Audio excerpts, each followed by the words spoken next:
I've been waking up slow with the weight in my chest, like the sun forgot how to shine in the west. And I smile when they ask, say I'm doing just fine, but there's thunder rolling quiet in the back of my mind. Some days are light, and some days I fake, and some days I break for my own damn sake. Well, the thing is, I'm trying, even when the voice in my head keeps lying. It's a war just to get out of bed, but I breathe in deep and I face it instead. No, I'm not alright, but I'm fighting to be. Well, the thing is, I'm still me. I got friends who don't call, and I don't blame them. Hard to hold space when your world's gone vacant. And I wish I could tell you what's missing inside, but it's foggy in here, even with open eyes.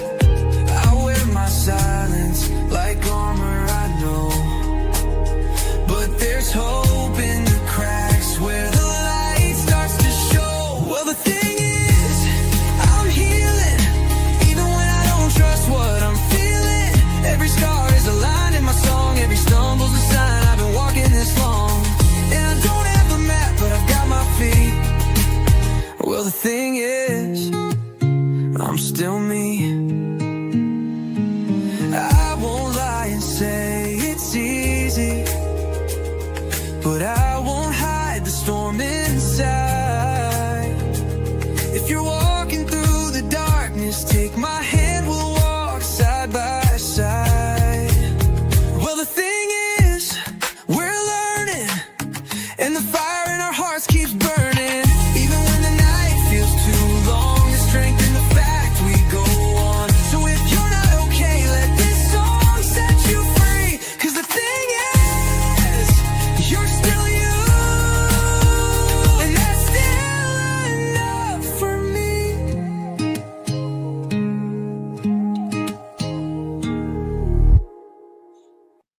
You're still you, and that's still enough for me. So, everybody, welcome. The thing is, welcome. So, today's live is going to be an interesting one, an important one. And my guest speaker, and I'm going to give her the floor most of the stream. I'll have some things to talk about, but I want to give her the place in the platform to get what's important to her out there. And Anita Casey, how you doing? Doozy, how you doing? Is Bubbles. Welcome, Bubbles, to the floor.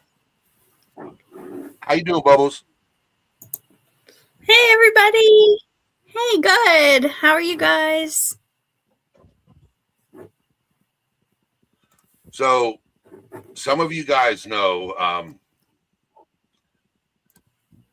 I talked about on other platforms that this live is basically to talk about the foster care system, and we'll get in depth. Let me know when you're ready to present. H. Davis, how you doing? Vibrant, how you doing? So,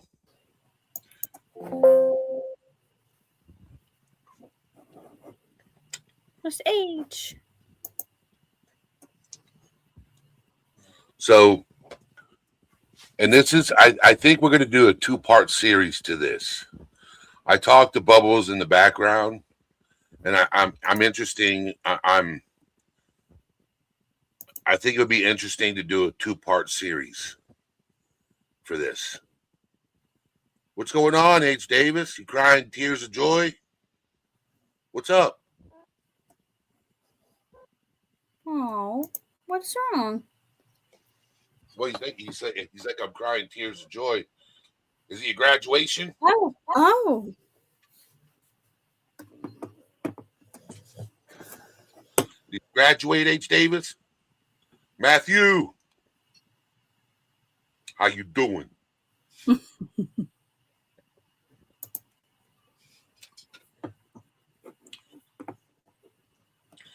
Canadian girl Whitney, What's going on?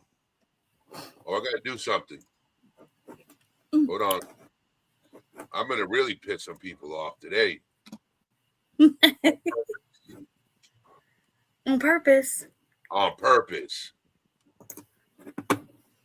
And I don't care. Where's it at? There it is. There we go.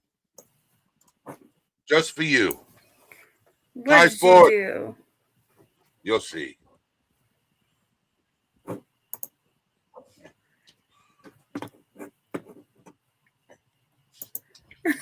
You know what? I've never done this to H. Davis. He deserves it. H. Davis deserves it. I got to. H. Davis.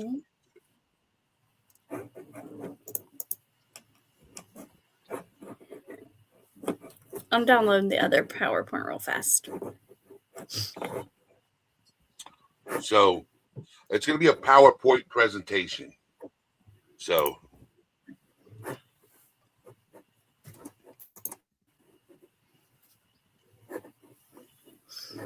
Yeah. Sorry, I thought I had it up already.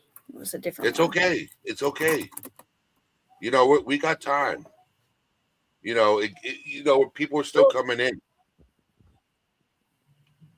Oh, good. Good. Mo and Company. I'll try not How you to doing? get too anxiety Juicer. for you. You're just making it in, Juice. So we haven't even started. I told Bubbles not to rush. Take her time. People are still coming in. You know, we're hanging out. You know, whatever's going on, H. Davis, I'm happy for you. If you're crying tears of joy, you know, I'm right along with you. I'm jumping with you. We're doing imaginary jumping jacks and jumping around and screaming tears of joy. Yes.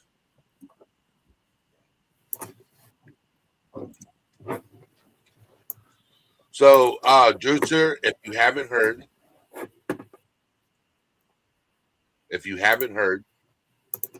this live is about exposing the foster care system. That's what this live's about.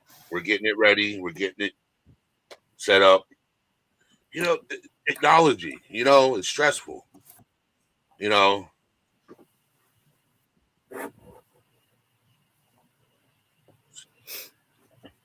Yeah.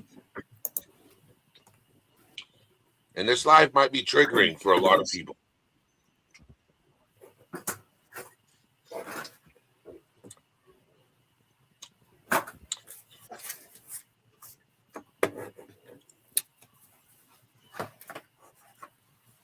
Yeah. Just hopefully not too bad though. All right, Matthew. He's like, I'm at the store, so I'll be in and out of pause.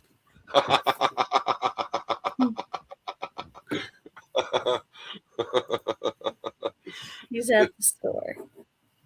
Yeah, I know. It's just funny how he put pause. I'll be in and out, pause. Instead of saying I'm at the store, so I'll be in and out of chat, he's like, I'm at the store, so I'll be in and out, pause. Probably. Oh.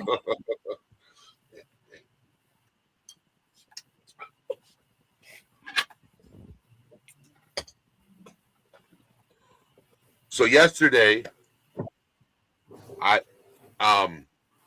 we were supposed to do this live yesterday, okay? And I realized that my own company said unpause. So we were supposed to do this live yesterday, but I realized that I had an event with my god brother to go to a wrestling event. And man, was it a blast. It was amazing seeing wrestlers I haven't seen in years wrestle. Yeah, it was amazing. It was amazing. Oh, wrestling. That's awesome. Well, she's Oh, So you had a good time. yeah. What happened?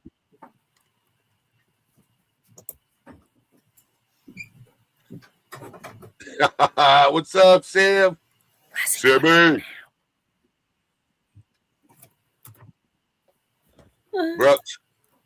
Brooks, you got your you should be blue again. You got it back. So Brooks is in the house. Bubbles is getting everything situated. So bear with us. If you got any questions, Yeah, ask. sorry. You're okay. You're okay.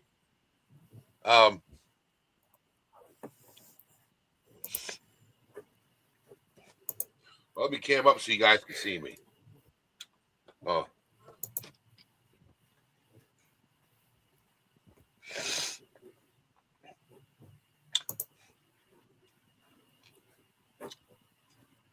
The only reason why I'm not going to be on camera the whole time is, you know, you're welcome, Brooks. Is, you know, Bubbles is not on camera, and I don't want her to feel left out. You can totally be on camera, though, for real. I know I'm easy on the eyes. It's okay. That's right. Oh, Foxy loves wrestling. His favorite is Kit Wilson. Oh my God, Kit Wilson. Oh Lord.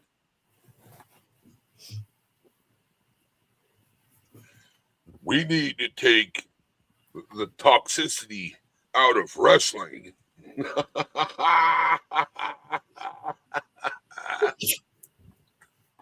I don't know if you watch wrestling, Bubbles.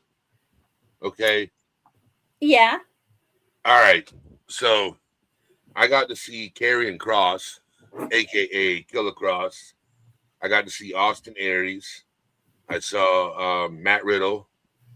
I saw, who else did I see? Kushida. Like a lot of wrestlers that were in WWE at one time are now in Major League Wrestling. It was amazing. Uncle Fatty. Wow. No, I haven't seen wrestling since I was a kid, though, for real. CFM So Roxy. I'm like Macho Man. James from Ottawa. How you doing?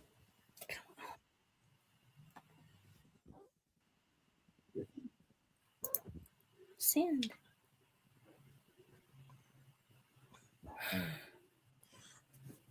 Yeah, I didn't get to see that, Uncle Fatty. I didn't get to see that. But I went to Major League Wrestling last night and got to see a 40-man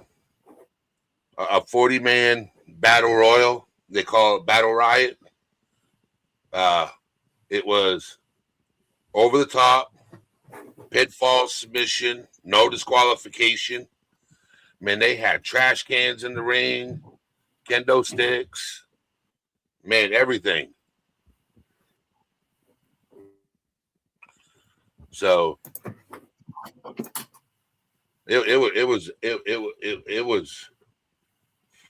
was a blast. I will tell you that. So That's awesome.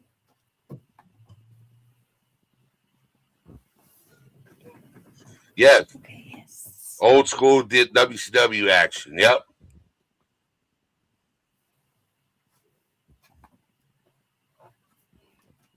Old school. Old school is like Macho Man. Yeah, like WCW. Yeah, Thank you, Charlie. yeah, okay. You know, I used to be so scared of the Undertaker. Yeah. You know, there's not going to be another wrestler like him. Yeah, I don't think so.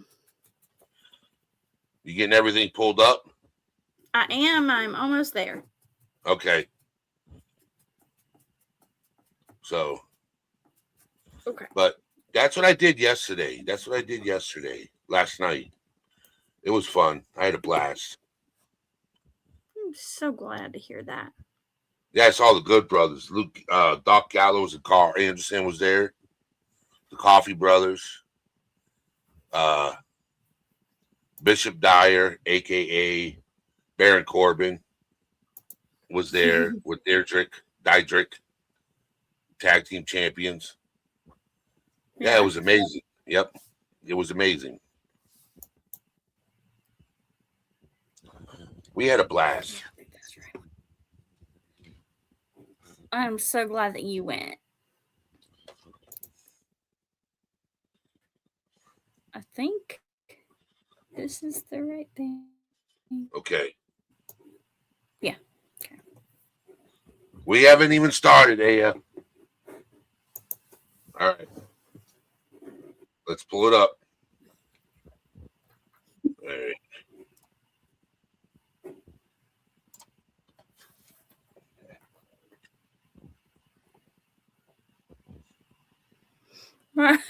Right. I'm just like, hey, Miss A.S. I'm like, yeah, we're late too. It's not my fault, but All right, the floor is yours, Bubbles. like, can you see that?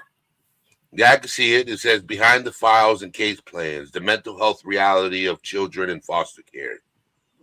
Okay. Yes. Oh. Put a one in chat if you can see it.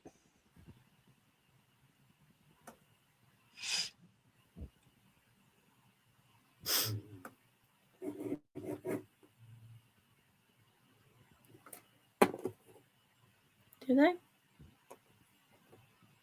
I'm just waiting. Yeah. One. Yep. They can all see it. So small. What you do is go to the window that the PowerPoint's in and operate it from there. You don't have to be in the StreamYard. Go to the window that has your PowerPoint. Oh, okay. That makes sense. Oh, don't take it down. Did Don't stop sharing. It, probably. No, don't stop sharing. Yeah, so I was about to say, did I just unshare it? Yes, you did. Okay, I'll get it together. Oh, jeez. Okay. There we go. Can you see? Is it good now? Yeah, it's good. It's good. It's good. Okay, good. Okay.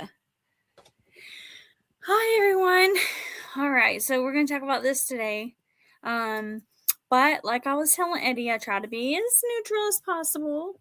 But Eddie, just stop me if you want to interrupt at any point in time. It's totally fine. I will. So, okay. All right. So today, we're going to dive deep into the mental health reality of children in foster care. This topic is near and dear to my heart. As you know, we're seeking to understand the stories behind the case plans and the files.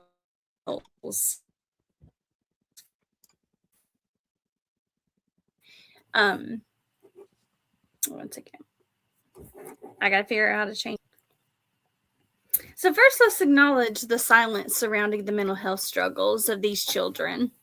Many of us might not realize how critical this conversation really is, but we're here to, like I like to call, burst the silence and shine a light on what's often hidden.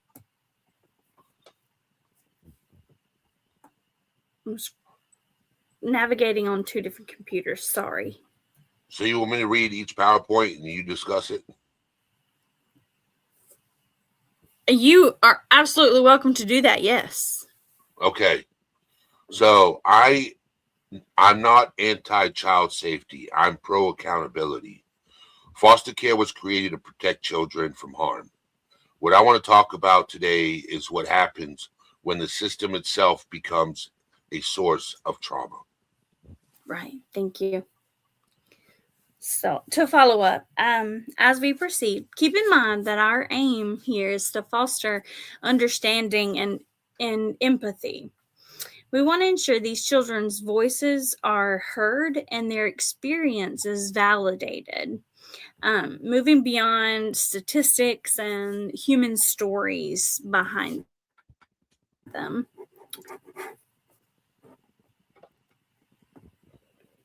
So let's start by acknowledging the original intent of foster care, protecting children from harm. That was the original intent, right?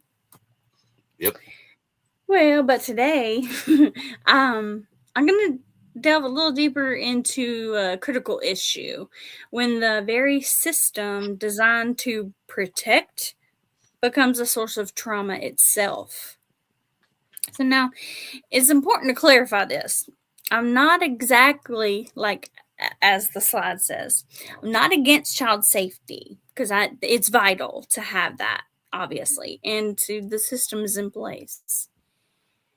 However, I'm strongly in favor of accountability within the system. So as we move forward, let's explore how the foster care system can sometimes amplify trauma rather than mitigate it. And I know that you're aware of that, Eddie. Yep. Yeah. Okay. So now let me go to the next slide real fast. Foster care. But I can take it. Okay. Yeah, I got it. So firstly, it's crucial to understand that removal from the home itself, just that is a traumatic event. Even in cases where the child is being abused, is indeed being abused in the home, just the removal is traumatic for the child. Children don't just experience a relocation, they endure an attachment rupture, if you will. This is significant because the body interprets removal as abandonment, danger, and a loss of both safety and identity too. So now let's consider the manifestations of this trauma. Children may suffer from night terrors. They may regress back to bedwetting, lose their ability of speech, and become hypervigilant, or disassociate sometimes as a way to cope. So some even develop what's been termed as good kid syndrome. And what I mean by that is like just being compliant as a way to survive. So the key point is that providing safety, and I keep going, without ensuring emotional continuity can still severely impact a child's nervous system. It's a reminder that emotional security is just as crucial as physical safety. And that's I think Miss Aya, she was talking about the book The Body Keeps the Score. And so that I thought about that book and how it could relate with this situation.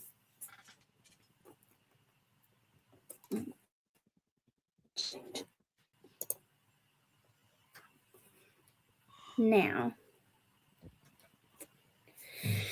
we'll delve into a common misconception: the idea of foster care as a rescue mission. This belief is more a myth, not really a belief. We need to address it, but gently. Many believe that once children are placed in foster care, then they're rescued. The reality is more complex, though. Often children are removed from their homes without fully understanding the reasons. Siblings are frequently separated and their essential cultural, familial, and community ties are broken. This upheaval leads to a system shock. So, and an example of some of that, like when if a child, let's just say, is in a home with um, a family who are Baptist, and they go to another home, and this new family, the foster family, is the Pentecostal. That would change their identity, right? So that is where it kind of, not only are they losing their home, their parents, their siblings, if they have them, um, and their community, like it's all just taken away from them. And then that just like overloads the whole system itself. And like I said, it's just a system shock. So the case plans change constantly, though, with CPS. This leaves children in a state of chronic uncertainty. So imagine how destabilizing it is when the ground shifts, it keeps shifting beneath you. So I was talking earlier, and I thought about how, I don't know if you guys have been on a cruise before, but have you, Eddie? No, I've never been on a cruise. Okay. Well, so when you go on a cruise, and this is easy to understand even if you haven't, but when you go from walking on solid ground that isn't moving to the cruise ship where it is moving underneath you, for quite some times it takes the body a long time to adjust to that movement and to be able to assimilate to that. And vice versa. When you get back home and you go from the water and moving and the boat moving, so the floor and the foundation underneath you is moving, then you go back to walking on firm ground that isn't moving. That also it takes some time to adjust as well. So just with that analogy, I think that to place that with children who, they're in their home, they're on, firm ground, whether it be like I said, they could be that they are being abused, which would definitely interrupt their sense of physical safety, but they are removed. And so the foster care system then, in this analogy, would become the cruise ship. And so now they're kind of, it's rocky, it's everywhere. And then now they got to go back. So that the adjustment, just that in and of itself, is very traumatizing for children.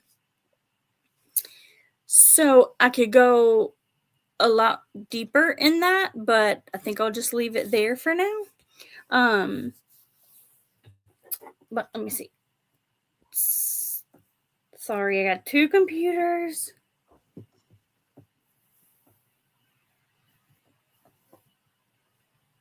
I wish I had two computers. I know, right? Well, it's my Chromebook actually. Okay. I have it up.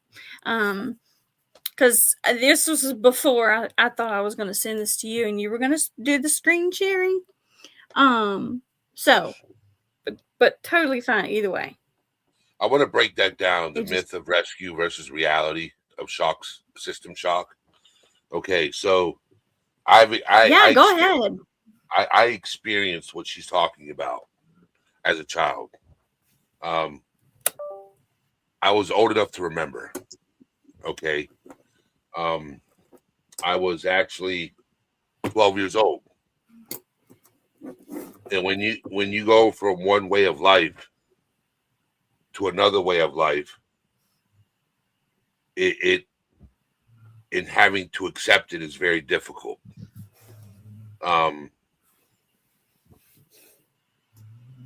It's trying to fit in, meet new people, trying to feel accepted, wanted.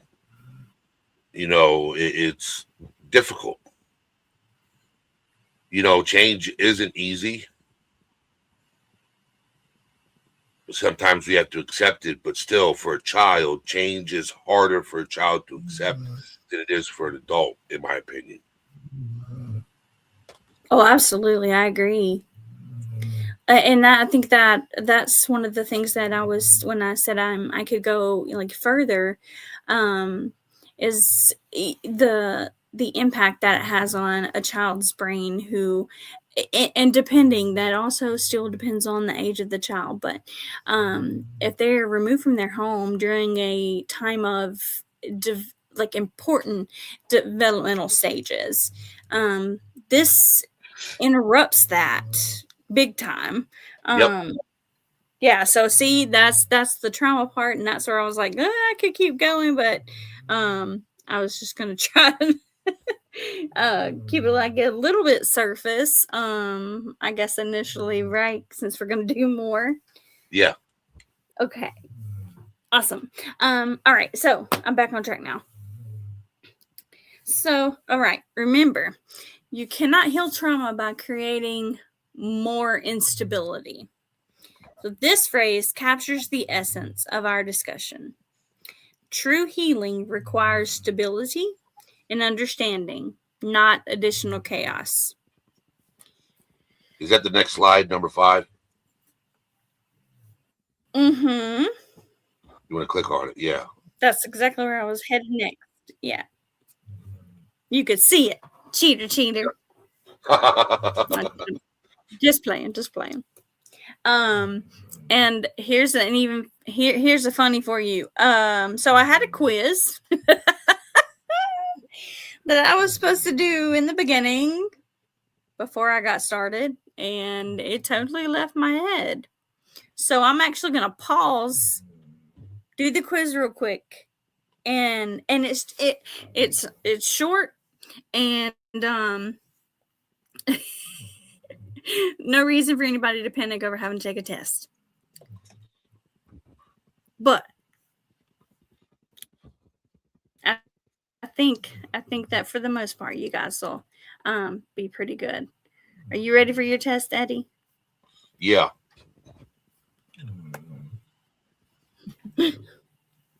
Okay. So, all right, everybody.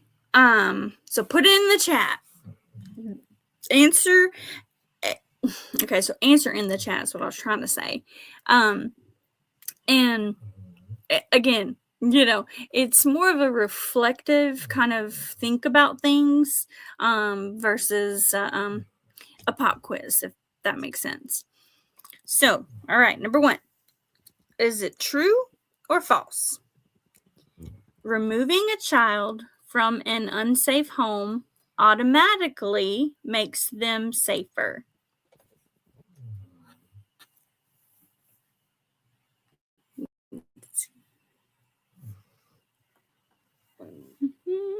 What's your answer, Eddie?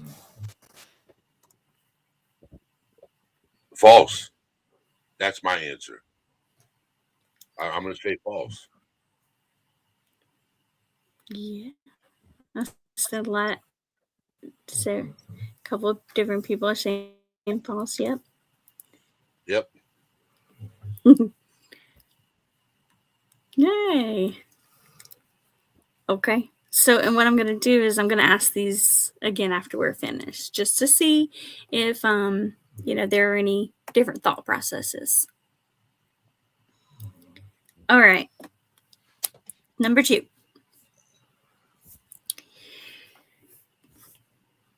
We're going to do A, B, C, or D. Okay. A, trauma comes from abuse. B, trauma comes from neglect. C, trauma can also come from separation and instability. Or D, all of the above.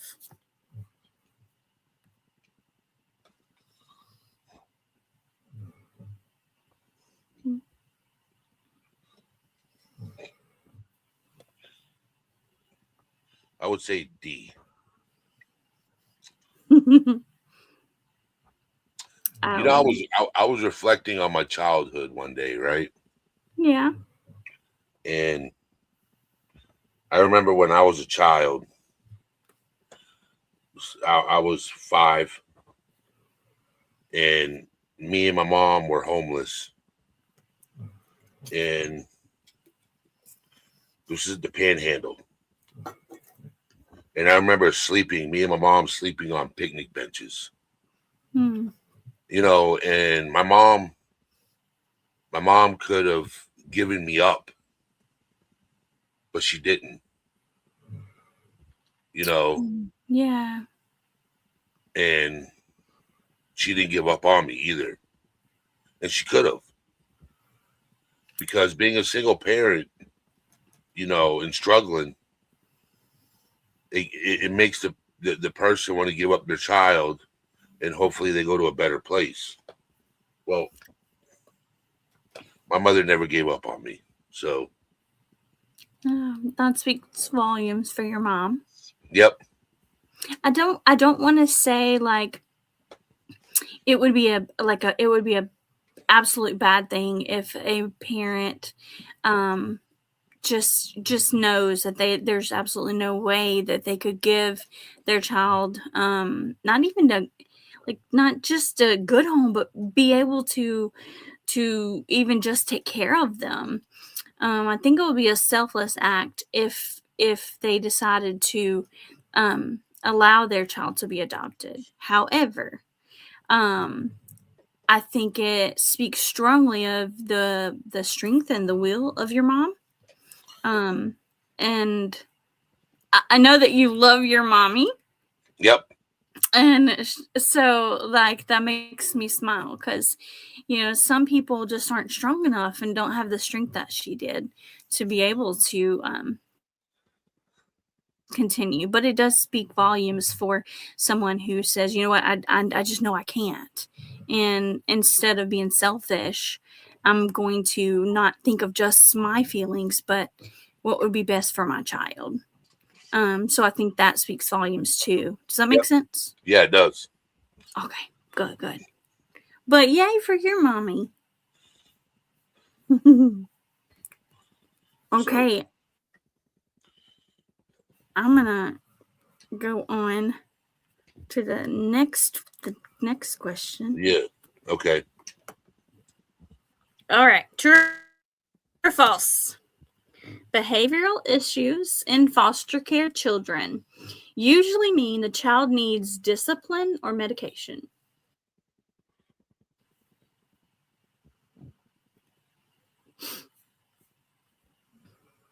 Boy, that's a tricky question. Yeah. I'm actually glad you said that. Because yes, you're right. It can be, and that's why I said that these questions were more reflective, just to kind of get the thought processes going regarding, life situations too, and foster care. So when you said discipline or medication, right? Mm-hmm.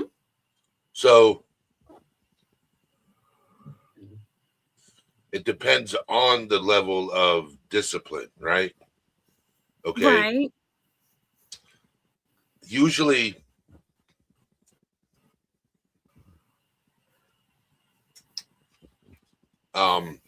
medication can work depending on the situation. Okay.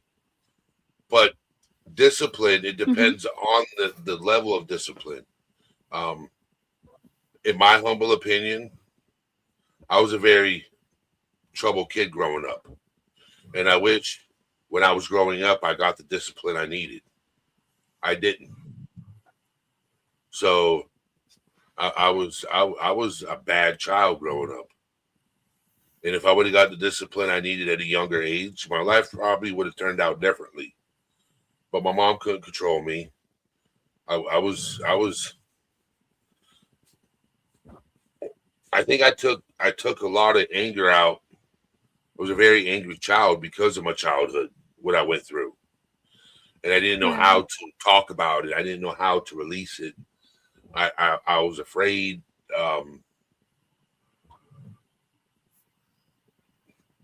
there was things in my past that I went through that I didn't know how to, go to somebody and say, I need help. I didn't know how to communicate. And a lot of these kids today, they don't know how to communicate, or they're afraid to communicate or talk about things. In my humble opinion, that falls on the parents, being better parents and listening to their child. And a lot of parents neglect doing that. Agreed. So I would say both. I think that's a great answer. Not trying to, trick anybody. It just getting thought processes started. So yeah. I'm gonna just hold my response to that, and you'll see why in a second. Okay, so I'm gonna go to the next one.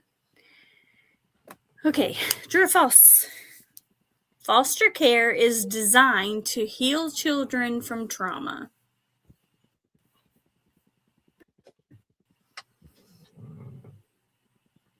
Man. False. Good answer.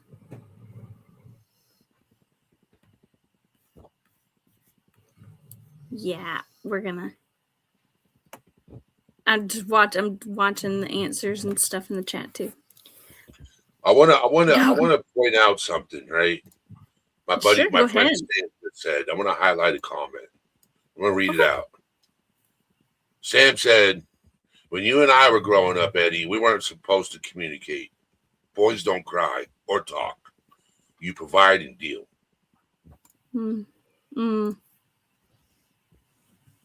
That's how us boys were raised. Okay, that's so sad. Yeah.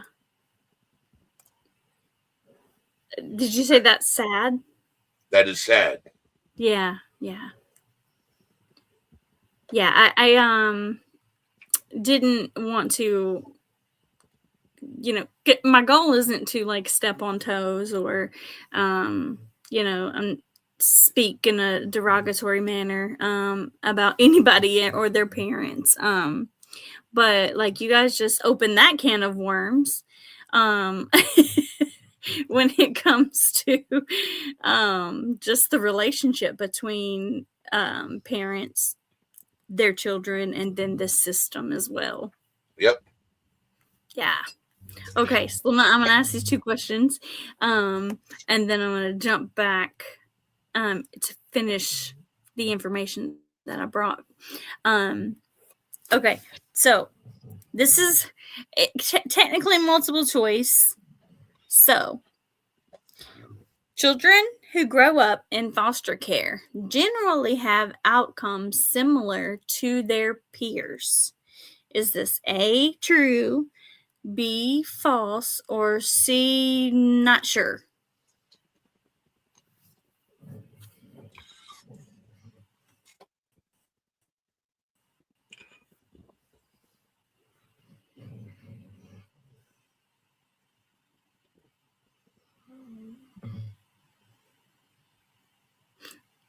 I mean, Miss A is on it.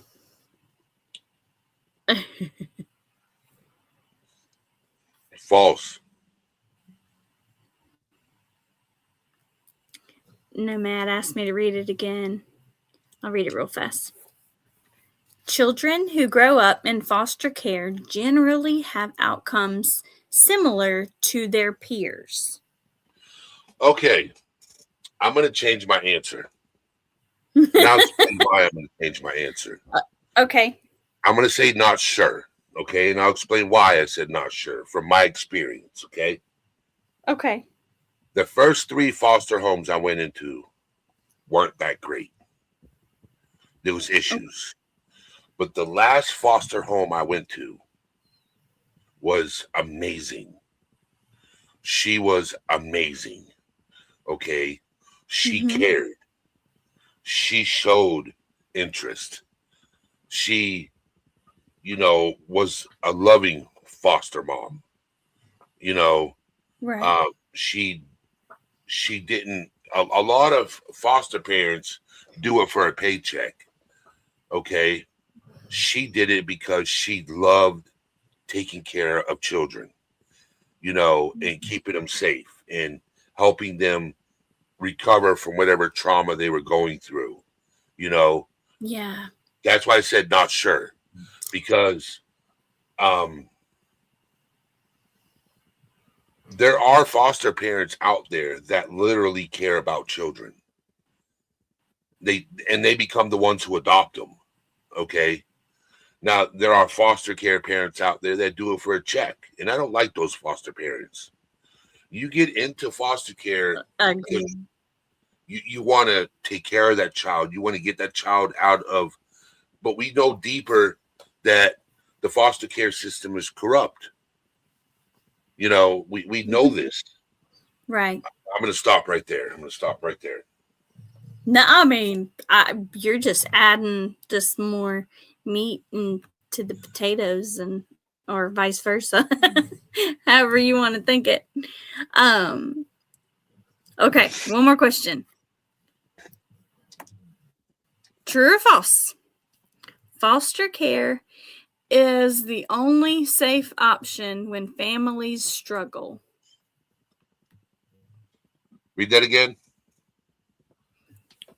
Foster care is the only safe option when families struggle. No. False. Nope. Because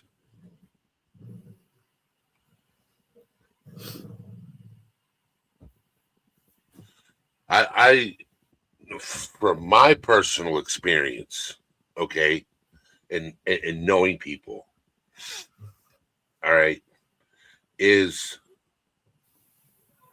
struggle, okay, struggle.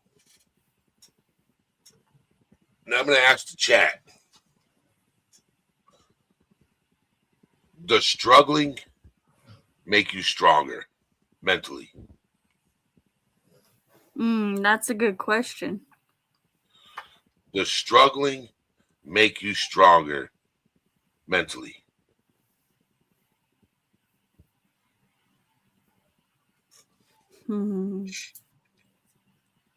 Because, and the reason why I asked that question is because if you're struggling and you overcome it, you learn from that struggle. Yes, Ruby Joy, it depends on what kind of struggle. It really depends. Financial. You know, my childhood, I'm going to be honest, wasn't the greatest. You know, 5 years old, sleeping on picnic benches, bouncing from place to place. 6 years old, lived in a homeless shelter that caught fire, then moved into a trailer park. Me and my little brother survived the house fire. From 6 to 8, we lived in a trailer park. Then we became homeless again. And my godmother, Ann, and her husband took me and my brother off the streets, and my mother. We moved into the projects at 8, almost 9 years old. And then when I was 14, 15, almost 15, we moved to New Hampshire from Florida.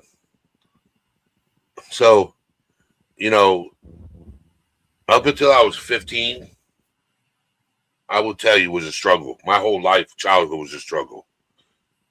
But it made me who I am today. Absolutely. Yeah. And I think, go ahead. Yeah, just, you know, sometimes I used to let my childhood affect me growing up. You know, Right. I became an alcoholic. I tried to suppress every memory. That It's was like, your trauma responses. yeah, Yeah. Yeah. And I think something Alsane said, depending on the person's mindset too, that has a lot to do with it as well. I was also going to say the person's age, like the children, depending on when all of the adjustments are having to take place, that adds to it as well.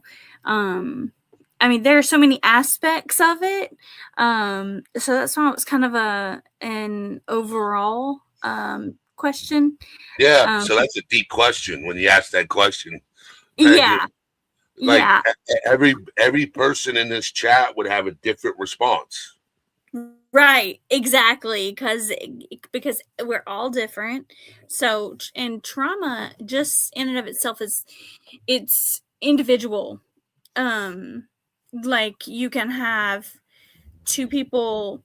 I'm going to use children just because we're talking about kids right now, but living in the same home, going through the same exact traumas, but both of them turn out to be two completely different people. Yep. Because they handle it differently, right? Yep. Yay, okay. We made it through the test. Everybody passed. Okay. All right. Let me go back to where I was. Yep. See, foster care not being treatment. Yep. All right, cool. So I don't remember where I left off exactly, so I'm just gonna kind of go back over. And we're talking about the critical balance, and the different perspectives on foster care, and how foster care should be viewed as custody, not therapy.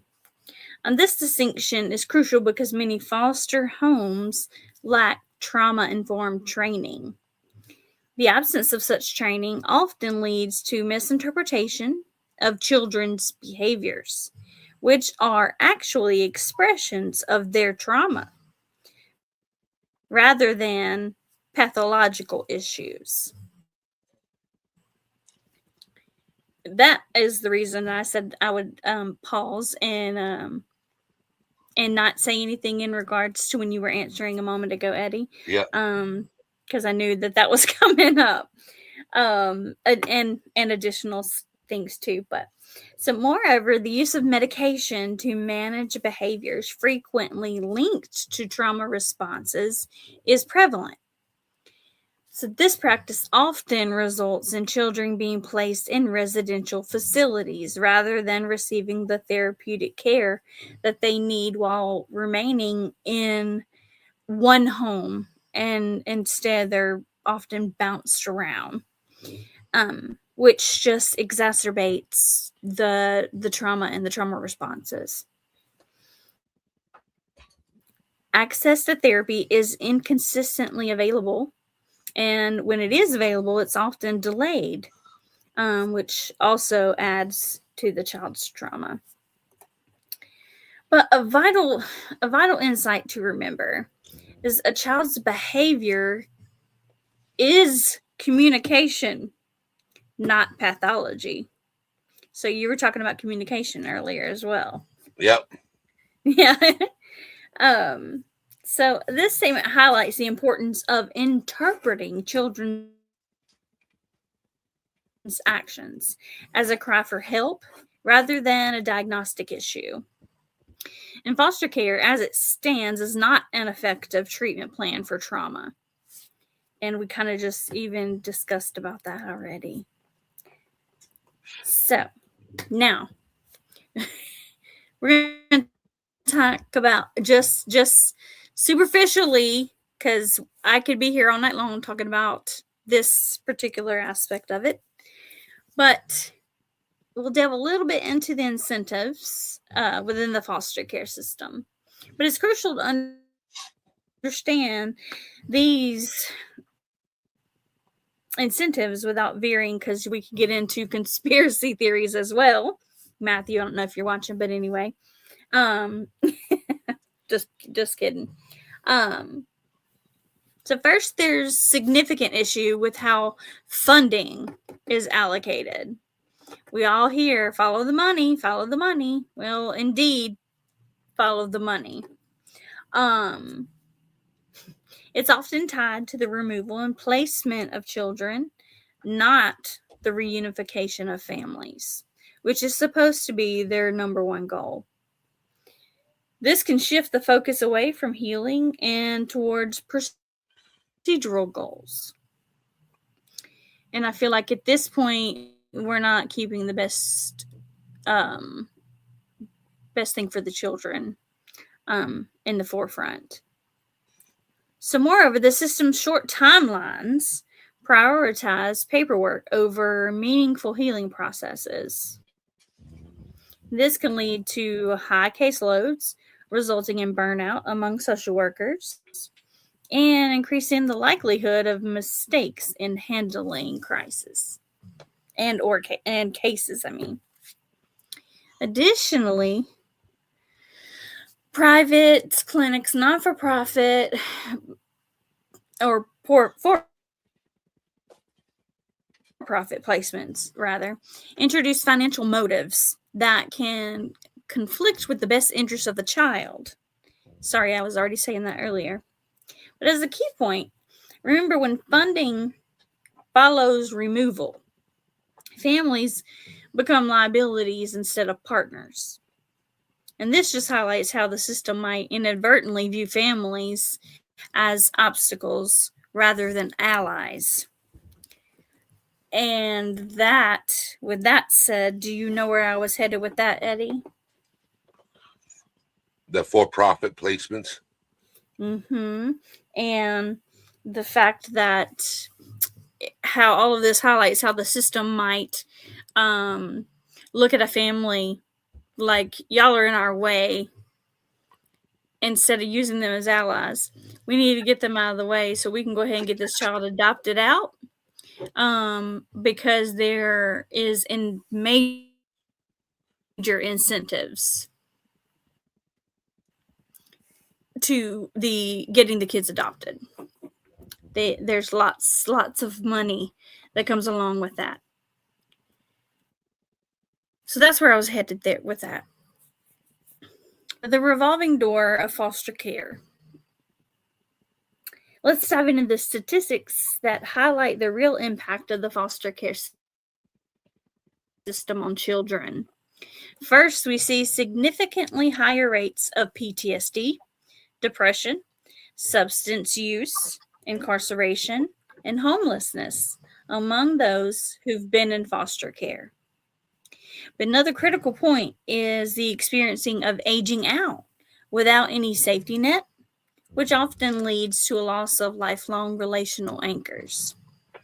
These are not just numbers, they represent real lives and futures that are affected for these children. Okay, so consider this. If the foster care system were truly effective, these negative outcomes wouldn't be so consistent. The reality we face is a revolving door where foster care often leads to worse outcomes.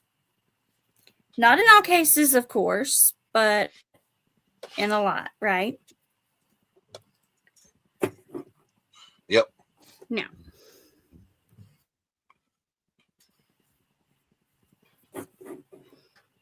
so let's reflect on what these statistics mean for the way we approach foster care and the changes necessary to support these children more effectively.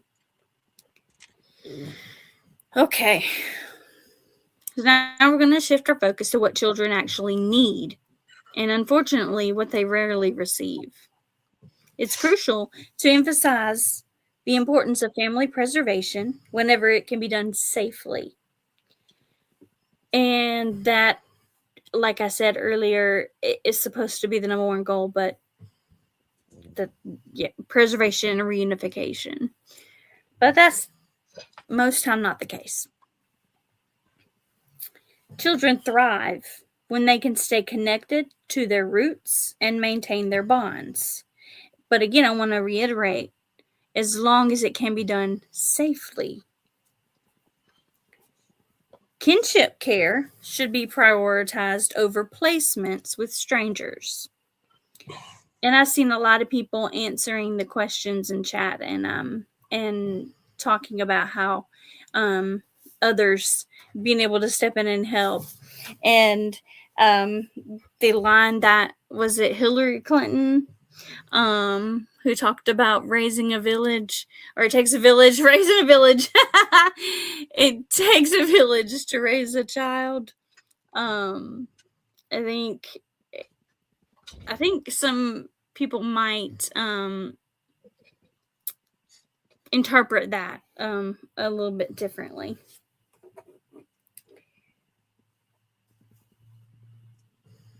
Now you would. No, you would, yeah. Things are a little different than they used to be.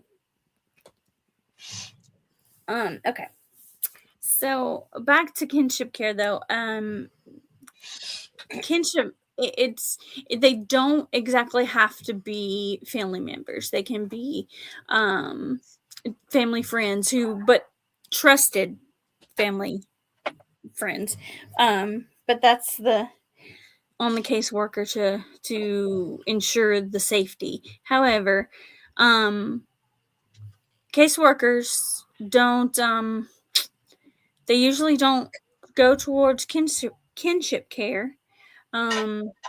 Could be for multiple reasons, but a big thing for me is that, and let me just stop for a second and say, this field I've worked in for many, many years. I've seen these things happening. So I'm not just speaking from just, an opinion just by somebody who don't really know much about it. I personally, as a child, didn't experience foster care. I did grow up in an abusive home. Their CPS was called on my parents, but I wasn't taken out of the home. I was left there. So I just don't want to, I'm just not trying to upset folks. So anyway,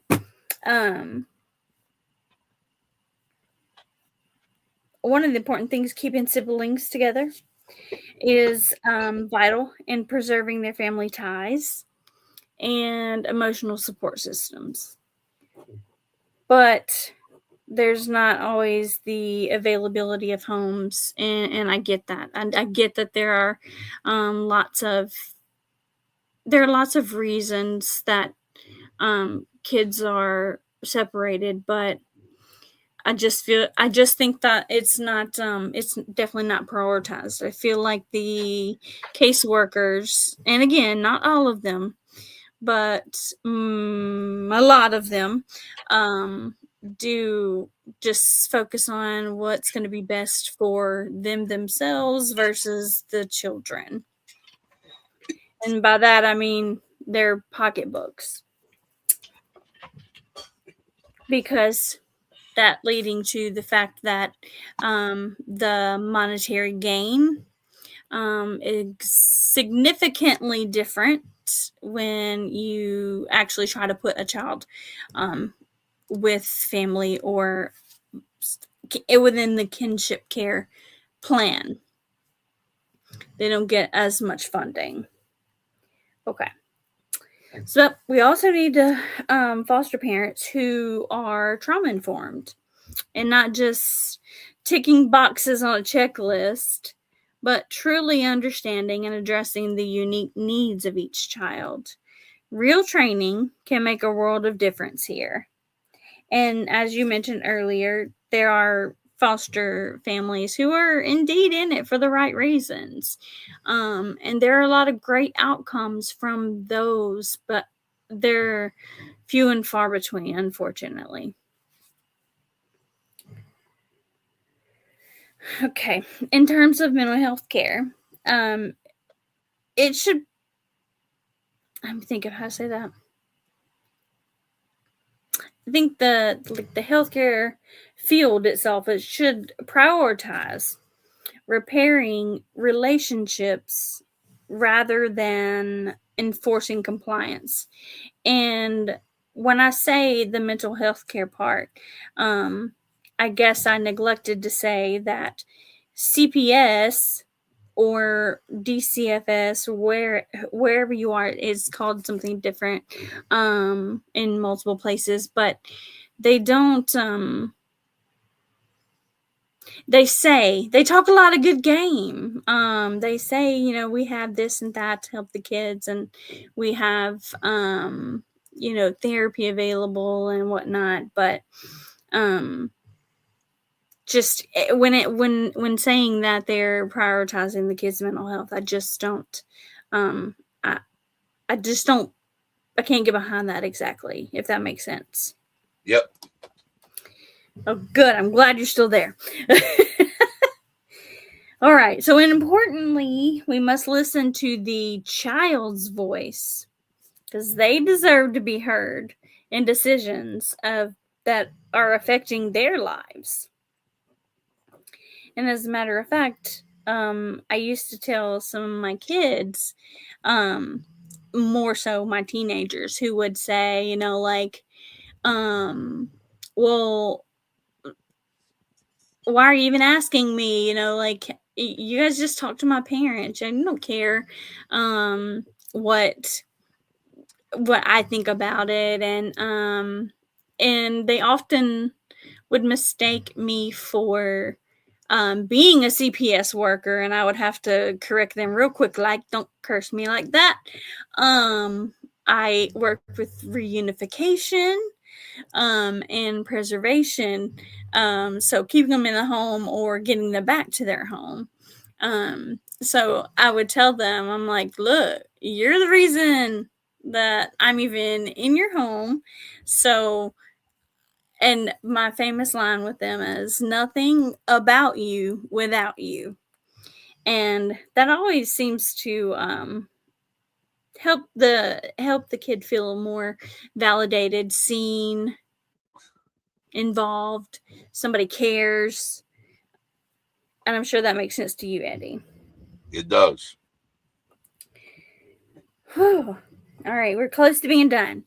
And that's a long way to write.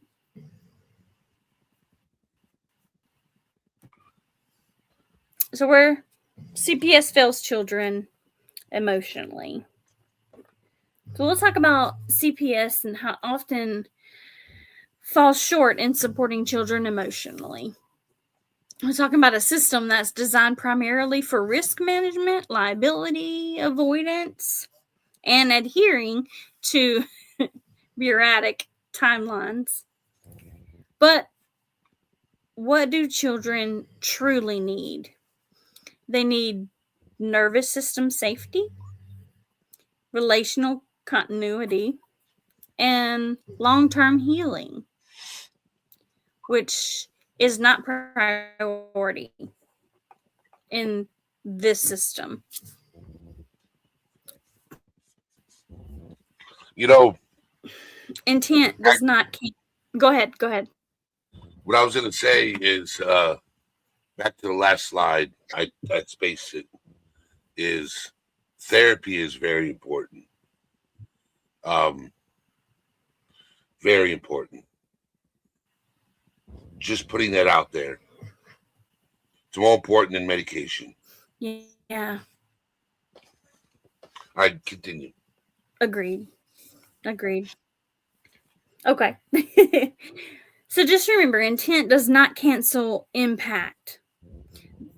This statement highlights that even when the intentions are good, the outcomes can still be damaging if the system isn't aligned with the children's emotional needs.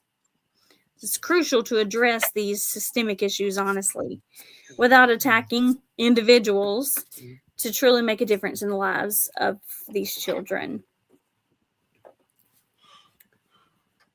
There's a lot of change that could be done.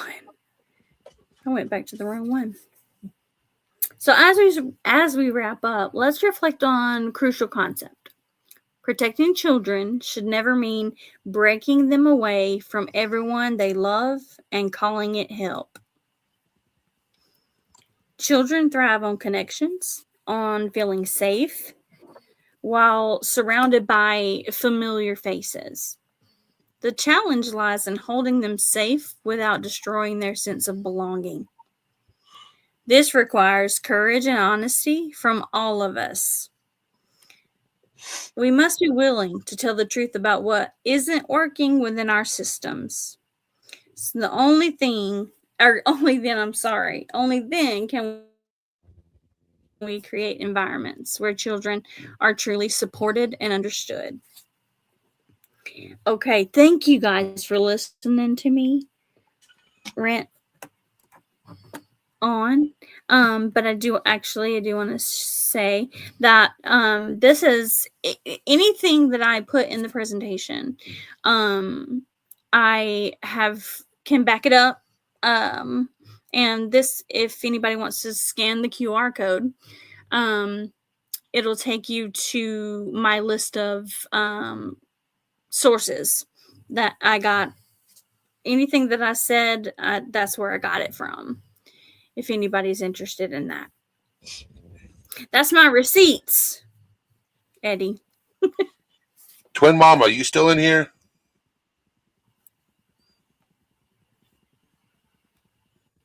Just wondering if you're still in here, Twin Mama.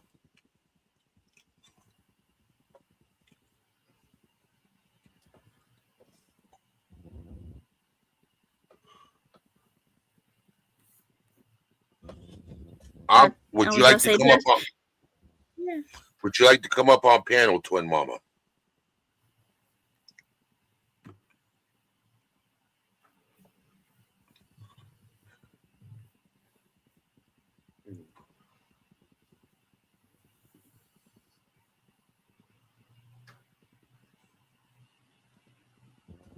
What's the matter, Regina?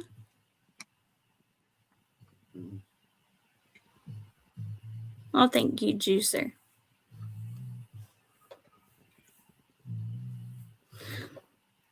I won't make you guys go through the quiz questions again. But can you see and correlate why those particular questions? Or why I had those particular ones, I mean. Click that link, Twin Mama.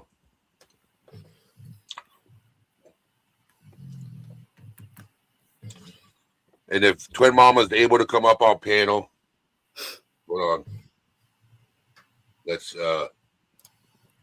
get everybody back up here. Yeah, great. No, like I told you before, like I am totally here to learn from you guys as well. I've seen a lot of from the side of the system itself.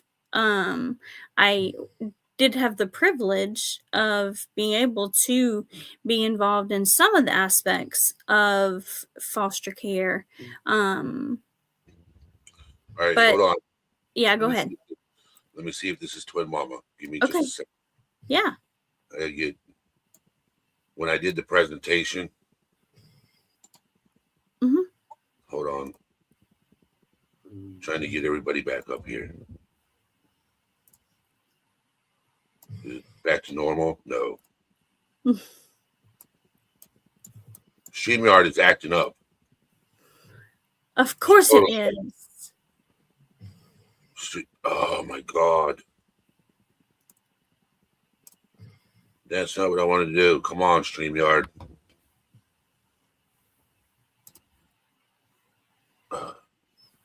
So shift 1.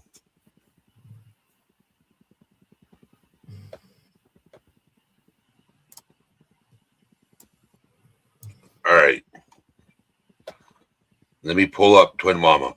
If this is Twin Mama. Give me just a Oh, second. okay. Give me just a second. StreamYard is acting up and it is overlaid. Let me do this one. Is that you, Twin Mama? Yes, it's me. Can you hear me? Yes. Okay. I guess I came up under the wrong account. Looks like it's got my name on it. I changed it to Twin Mama. I didn't have your legal name. Okay, thank you. I fixed it. I saw it.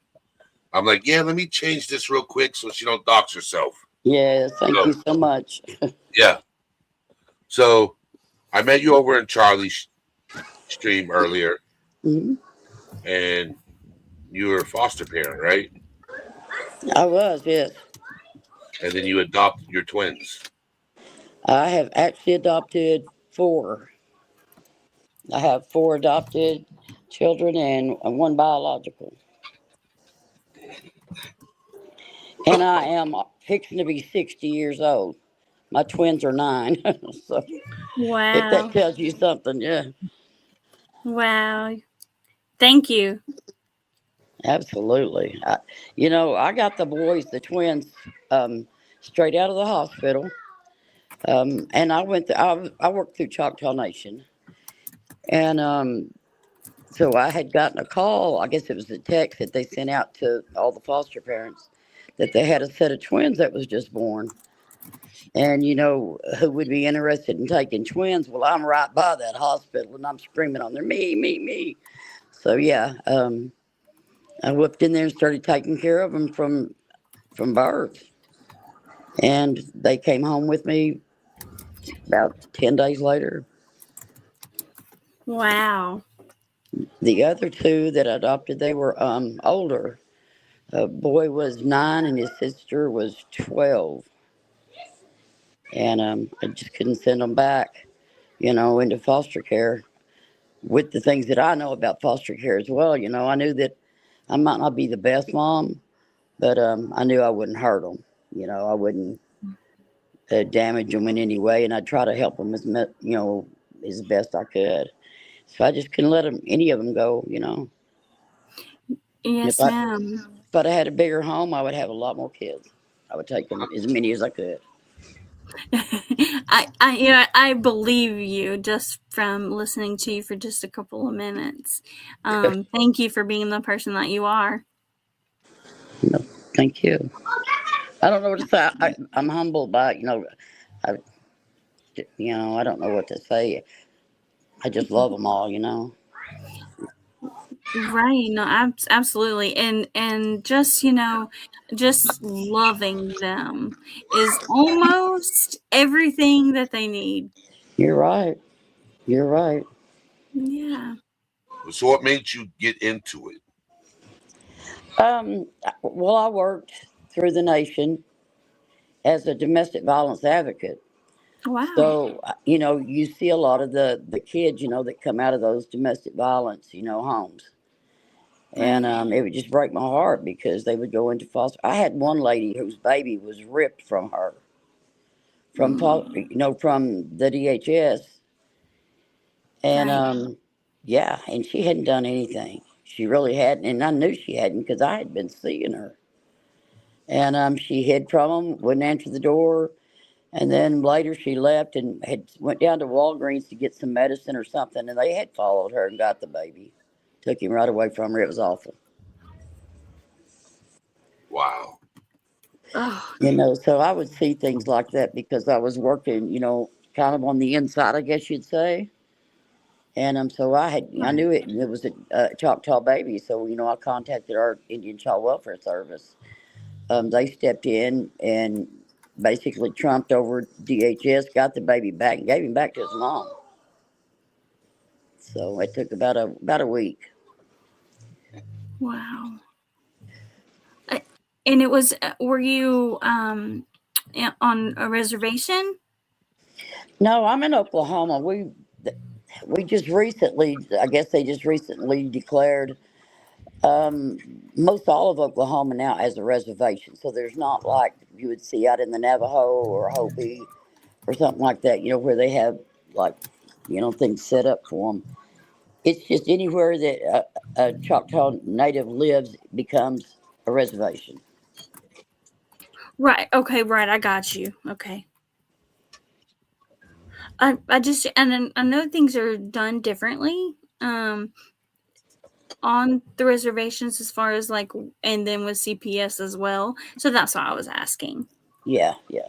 Usually, if CPS brings in a child, then they notify the Indian Child Welfare, or the family does, because they would rather them be in the Indian Child Welfare system versus the DHS state system. Right. Right. So every state's different Yes, yes, they are.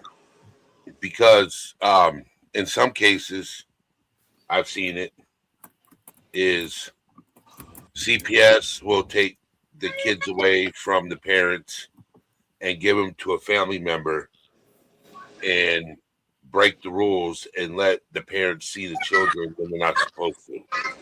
Right. And that causes a lot of problems there too. So your kids sound happy in the background. I was going to ask you if they're too loud. Your kids sound happy in the back. You know what? As long as they're happy and having fun, man, you can let them. Yes. Yeah, they when I do my shows, at night, people will hear them, and my group, they like to hear it, so I let them go as long as they don't get too crazy and loud, But they have fun. Oh, that's so good, and they sound happy, and that speaks volumes. Yeah, they're 9 years old now, and at 6, one of them was diagnosed with ADHD and slight, maybe possible autism. They wanted to check him later. That's the one you're hearing. And the other one he's pretty high functioning autistic. We never knew this from the beginning, but and I know it would have bothered a lot of people. It broke my heart because I don't know how they feel inside, and I feel bad for him, because I don't know how he feels inside his brain. Right. You understand what I'm trying to say? Yes, ma'am. I wouldn't trade him for the world, Right. If you don't mind me asking, do you know that if they were exposed to any substance use in the womb? Yes, they were. They were. Okay. What's it called? K2 was the main one. K2. K2. Okay. Oh. Yeah. So I'm sure that you had your hands full with withdrawals. They didn't do too bad. They really didn't. I don't know if she done it early enough on, that it didn't affect them, or if she done it later to where it didn't affect them. But I mean, I understood she was doing it all the time, Right, I got you. And I knew that before I got them, and I figured, well, this is going to be tough, but they did really good, That's good. But you know what? I was going to say what speaks highly of your character is your willingness to put yourself in. Okay, look, here I am, and I'll do it. Because it was going to be a trying time. A lot of people would have said, no, I can't yet. No. You're right. Yeah. But I don't know. I don't know. Maybe I want to say it made me want to love them more, because I knew that maybe others might not love them as much because of that, or not be able to handle it. And I didn't want to see them go from home to home to home trying to find that. So, yeah. But yeah, right, these little guys, that would have just made their do what? Wow, and they're 9 now. Yeah, 3rd grade. Wow. Yeah, last year they were on. Both of them was on the A honor roll. We switched schools this year, and the one that's autistic, he's still on the A honor roll, but the other one, he's kind of dropped down, B's and C's. But that's still amazing. Yeah, oh yeah, I'm proud of him. I really am. And you know what? Yeah, I was gonna say that's okay. We're all different. Yeah, Yep. we function differently, and so like I talk a lot to parents who their child being ADHD. I too am ADHD, and I know a lot of people in here and also are ADHD.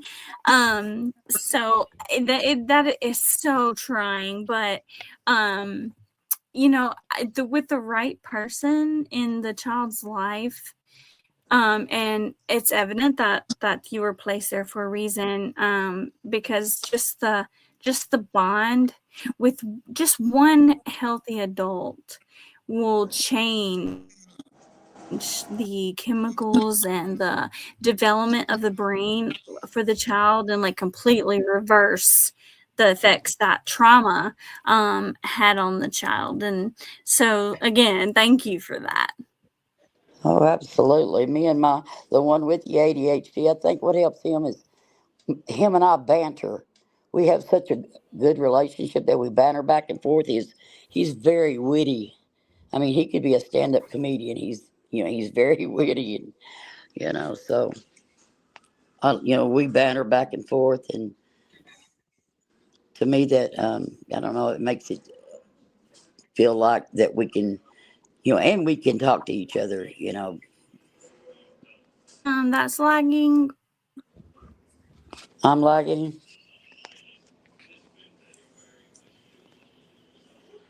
You got the app open, Bubbles? Not. I didn't know if you were to. I don't hear any lagging over The here. what now? You want to jump out and come back in? Okay, so it's probably me then. Or it could be me. Yeah, sure. Let's see if that helps. No, I think if everybody else was hearing you fine, it's probably me. That's fine. I'll be right back. Okay. Okay. Eddie, I appreciate you letting me come up. Yes. Let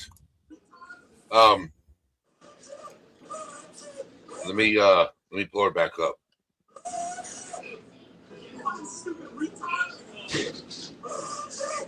Bubbles. Hey, I don't think I went anywhere. Well, are you still lagging? I don't think so. I think I'm good. Can you hear? Okay. All right. Yeah. So, twin mama, when I heard that you adopted twins, I didn't even know how old you were. And yeah. To do it at your age is dedication. Yeah, I was 50 when I adopted them, and they really didn't bat an eye. I guess because we don't have enough families, homes for kids to go into. But I think I was right at the last year that you were able to, to adopt or whatever. But and you adopted them. Mm-hmm. Yep. That's different because, but there's a lot of people who adopt children for the wrong reasons. You adopted them for the right reason. Oh, absolutely. But on here, I've had the bad crew over there, the bad channels, come at me and say I did it for money and I did it. Well, there's no money in it. You might get money, but you're putting more money back into it than you can possibly get back. It's not about money at all, because money could not make me love someone as much as I do these kids. Man, it just couldn't. There's no way. I could hear that. I could feel it.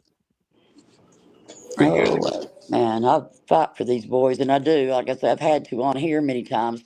People trying to pass judgment and, trying to dox me, and they've already, have doxed me a time or two, but I've had to move to, because of that. They want to call your schools, and, so when I've moved, I, had to let the schools know that there are some stalkers that may try to call, and so they're all aware of it. CPS is aware of it because they've made threats to call CPS on me many times. Wow. I mean, it's nonstop. But like I say, I would fight to the death for my kids. You know. That's the problem with Wow. the internet, man. That's the problem with the internet. Yeah. You want to be open and honest with people. That way you may be able to help somebody else along with, because I've had people talking about they wanted to adopt, but I did not step in and tell them anything because I knew it would trigger these other people, so you just can't be transparent about everything on here, even though you want to be, and you want to try to help somebody else. But in the group I'm around, you can't do that. I am so sorry about that because you know what, we need more of you. And just people make it so difficult. Yes, they do. People don't like to see good things. They don't like to see change. I mean,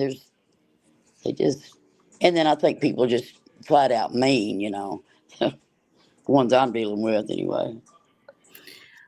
Well, this community, I'll tell you, Twin Mama, you're in the right community.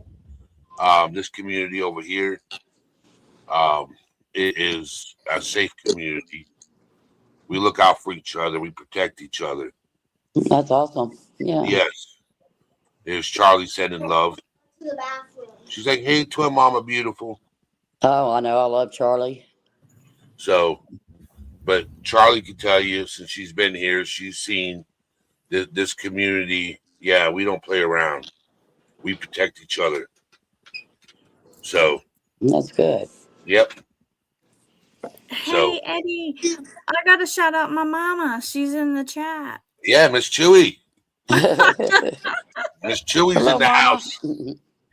Bubbles. Yes. Yeah, Miss Chewy's in the house. I know. I was like, oh, my mama. Yep. Mama.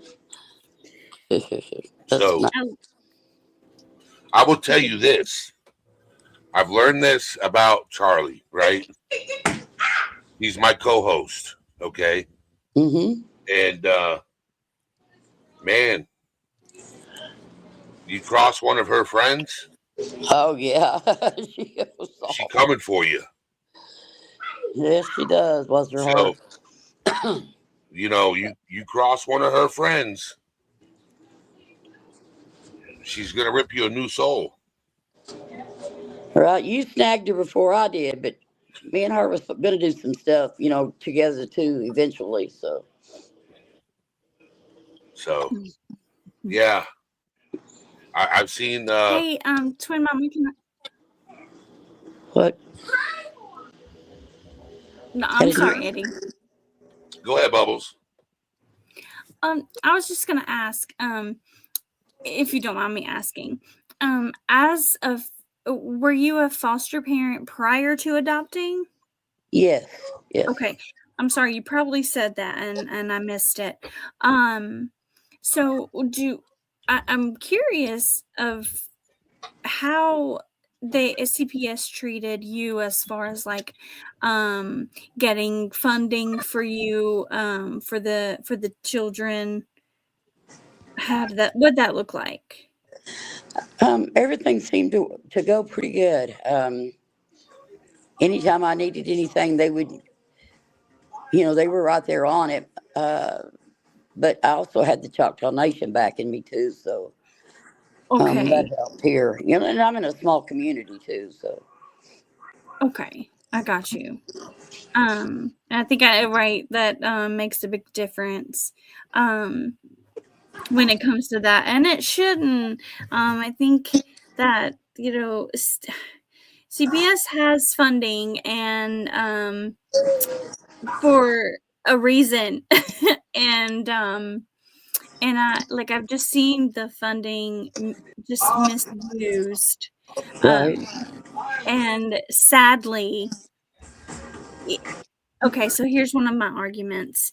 The funding that should be in place to help families to help them keep their children, because a lot of okay, so most of the time it is CPS has stepped in, and sadly a lot of it's for some poverty reasons, and a lot of times it's something that's more acute, like it's like, if you could help me out right now, get me back on my feet where I can take care of my children, then I could take it from there.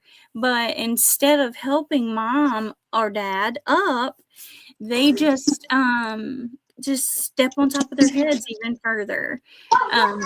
Don't wish to help them. Rather, they would put money into putting them into foster care or adoption, but then that's because they get more funding that way additionally, so it's less cost effective, I guess, which sucks, but it is what it is, right? Right. Is it Bubbles? Is that your name? Bubbles? Yes, ma'am. I like that. That's cool. Bubbles, I have seen it kind of both ways, but in the situations that I've been in, like with the boys, is a bio, they gave her a house. They gave her anything that she needed to go in that house. And then, of course, the Choctaw stepped into and helped, buy, silverware, plates, cups, all that kind of stuff. She was set up, and all she had to do was comply and pass the drug test, and Okay. she wouldn't do it. And she had a home, but they had me go check the home out first. That's the only kind of thing I had with DHS is I felt like I was doing their work most of the time. Mm-hmm. Like I, had to go out and check and see if the home was, appropriate for visits, things like that. And when we would meet, every week or every 2 weeks up at the courthouse, I've got to go do this or that. Can you watch her? I'm thinking, oh, yeah, sure, But that was pretty much it. That lady, they set her up, they gave her everything that she needed to get on her feet. And she just wouldn't do it. She wouldn't grab a hold. So was it, did she lose her children due to drug use? Yeah, fell on the That drug was test. Yep. Mm-hmm. okay. I mean, that, Got you. Did anybody go ahead? no, but go ahead. I guess my phone lagged or something. Go ahead. No, okay. That I was just wondering, did they try to get her in rehab or any help with that aspect? Yeah, they offered it to her. Okay. And then, of course, she never would, they would try to get the baby daddy's name and she would never give him up. She didn't cooperate with a lot of stuff. She didn't seem too bad of a person, really, but you could tell she wasn't good to take care of kids. I mean, hell, there was 2 sets of twins that she lost and 2 singles, so. Okay. And my boys were the last set of twins, and then there was one more single girl after that. Got you. She's got 9 of them. Okay. It sounds like she just, being a mom just wasn't in the cards for her. Right. Yeah, she loved it, saying she was mama, Yeah, and I guess, yeah, of course. A lot of people like the idea of being mom, but not the responsibility that comes with it. Yes. Yeah. Yeah. The I other guess my two- frustration really more. No, go ahead. Go ahead. No, I was just going to say that the other siblings was a boy and a girl, and their mom wasn't fit. She was whatever they call it when they do too much dope. And the dad was going to prison, so it was either I adopt him because nobody else would. None of their family, could pass the backgrounds, and it was either me take them or they were going to age out. Okay. in group homes and stuff. So and that little boy the boy, his teachers and everything were talking about him one day. They didn't know I'm the one who adopted him. They were at school one day talking about him, and they had seen him, and they said, "Oh my God, he's such a gentleman now. He's so good looking. He's this and that." I said, "Yeah, that's my boy. That's my boy." Yeah. Right. Right. So yeah. Totally get that 100%. So I guess my frustration with CPS, as far as like, I just seen so many times of where the moms that I was working with, they would actually want their children, and would work hard to get them, but CPS wouldn't assist them at all. They would, oh, we're out of funding, or we don't have funding for that, or like it was always something. So I mean, I'm glad to hear that they are trying to help some people. It's just so sad. It just happens so often than not, that they just drop the ball unnecessarily, maybe intentionally. I try not to be too critical, but I'm just not a fan, I guess. Yeah, I had a round or two with them myself up there. There was some of the women that was in that DHS up there where we'd go for the visits. And one of them actually took one of the babies, and she goes, "I'm not giving him back." I said, "The hell you're not." And she kept holding him and holding him. She wouldn't give him back. I thought it was going to have to get physical. I mean, they think they're God. A lot of them think they're God, And right. She caused me a little bit of trouble up there a few times. Oh, but because I was white, she's black, and I'm not being racist. Don't nobody get that wrong. But the boys are they're biracial, and one of them, they're twins. One of them is brown and one of them's white. Okay. Yeah. So yeah, but yeah. So I had trouble with that with a couple of the women there, saying that I didn't need to have them. Wow. That's heartbreaking. I thought, well, why should you have them? Because one of them's white. What's the difference me having one of them brown? It's just, Right. I understand your logic there. so I've seen that a lot around here with people losing their children because of color. This part of Oklahoma is kind of backwoods still.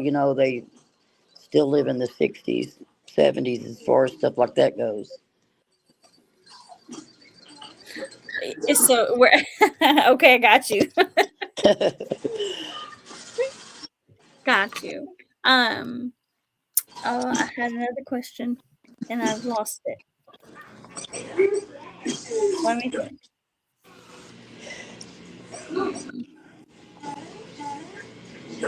Eddie, jump in here while I'm thinking.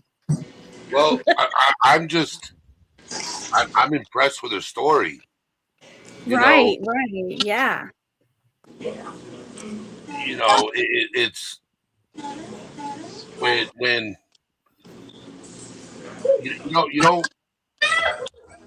I don't know. I knew the foster care parents that I had were in it for the money. Right. Except for the last foster home I went into. It wasn't just about the money. She actually cared about us kids. That's good. I'm glad you found that.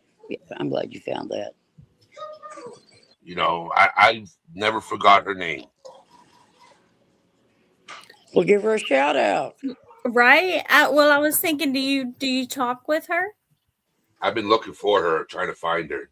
Oh, got you. I bet you some of us can help you. I mean, right?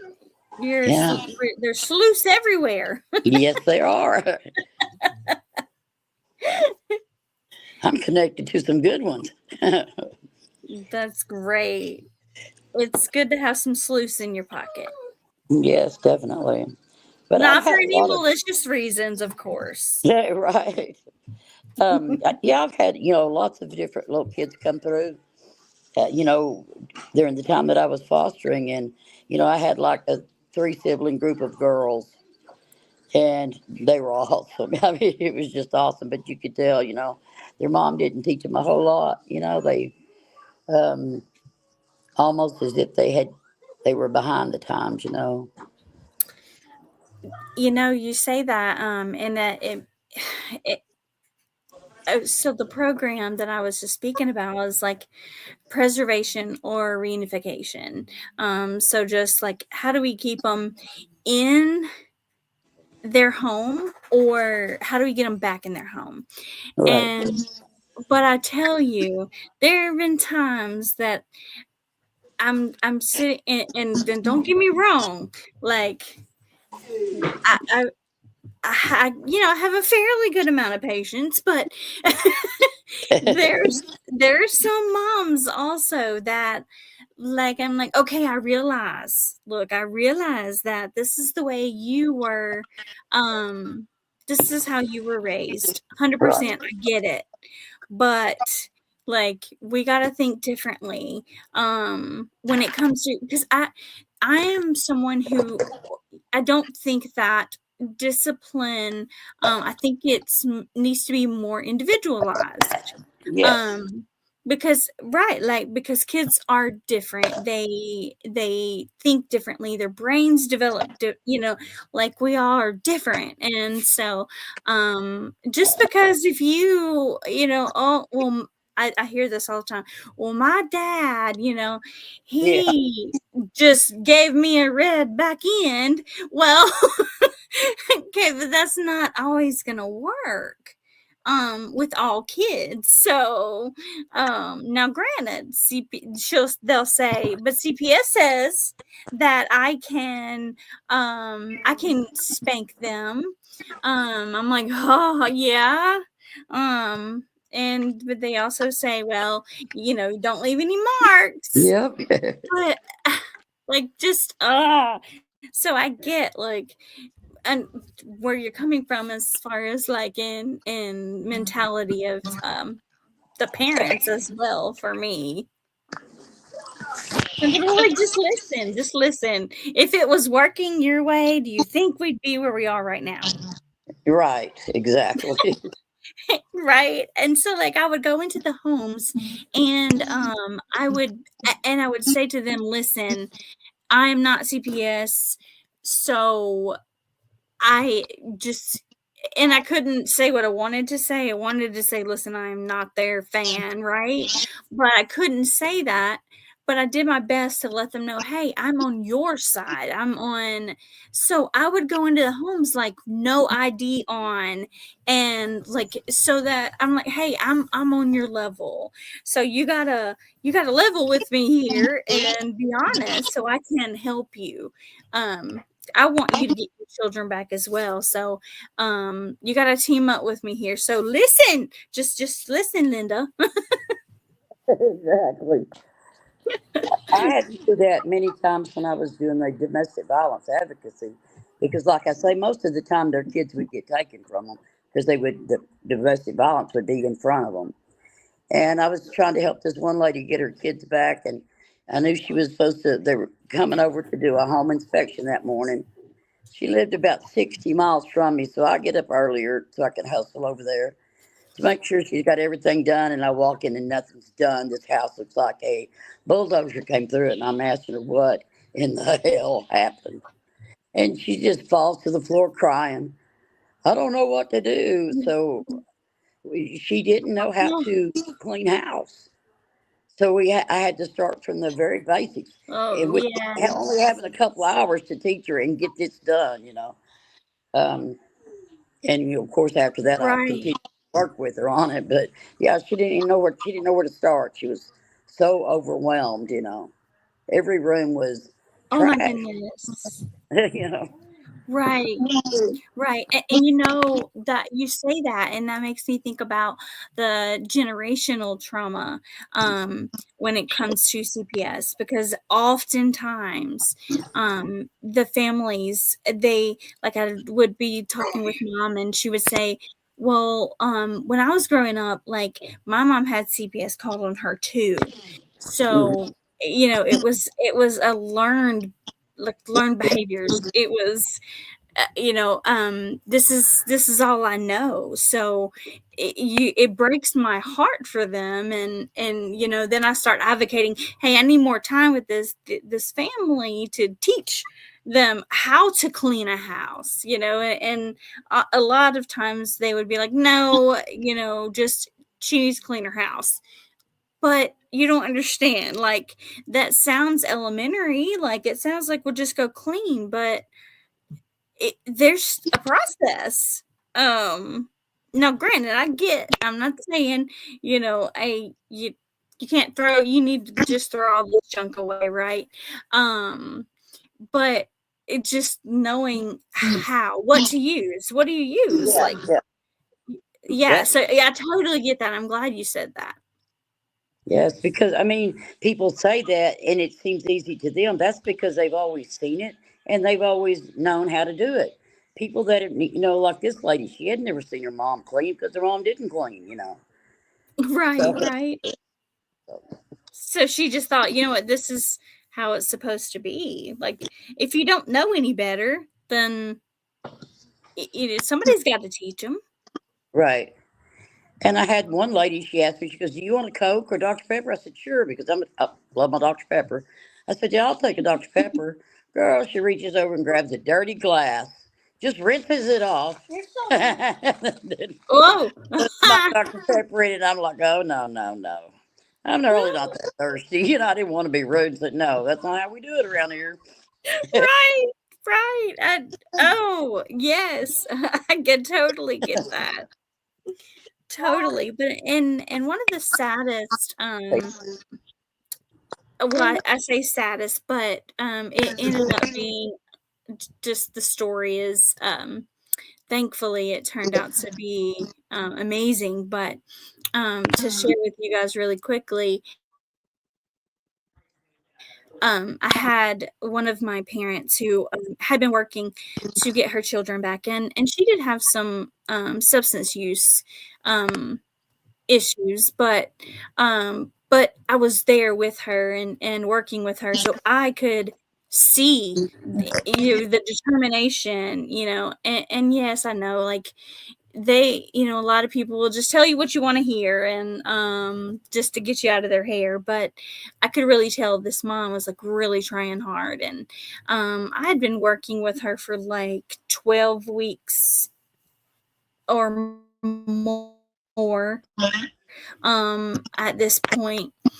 And CPS had her her permanency plan already, and it was to reunify her with her children. Well, we go into court, and I kid you not, the person, and I cannot for the life of me think of her exact job title, but she was down from our state capital, and she was there to terminate mom's rights. I was like, wait a minute, what? What are we doing? And this mom just went to pieces. And I was like, okay, wait a minute. So I go to court with them almost every time they would have their court dates. And so the judge there became familiar with my face, and I was like adjusting in my chair because I was very uncomfortable, and I'm like, this is not okay.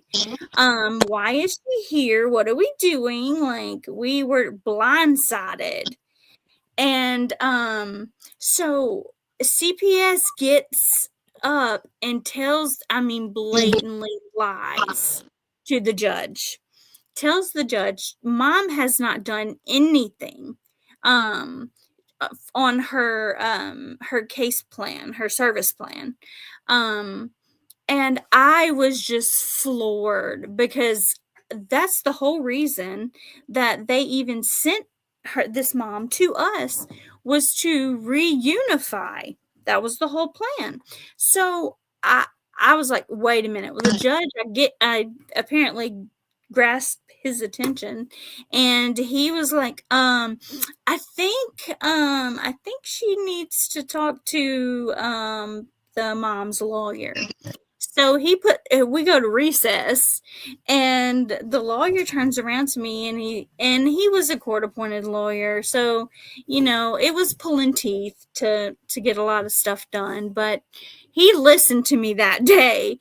And I'm like, listen, I don't, why are we at this point?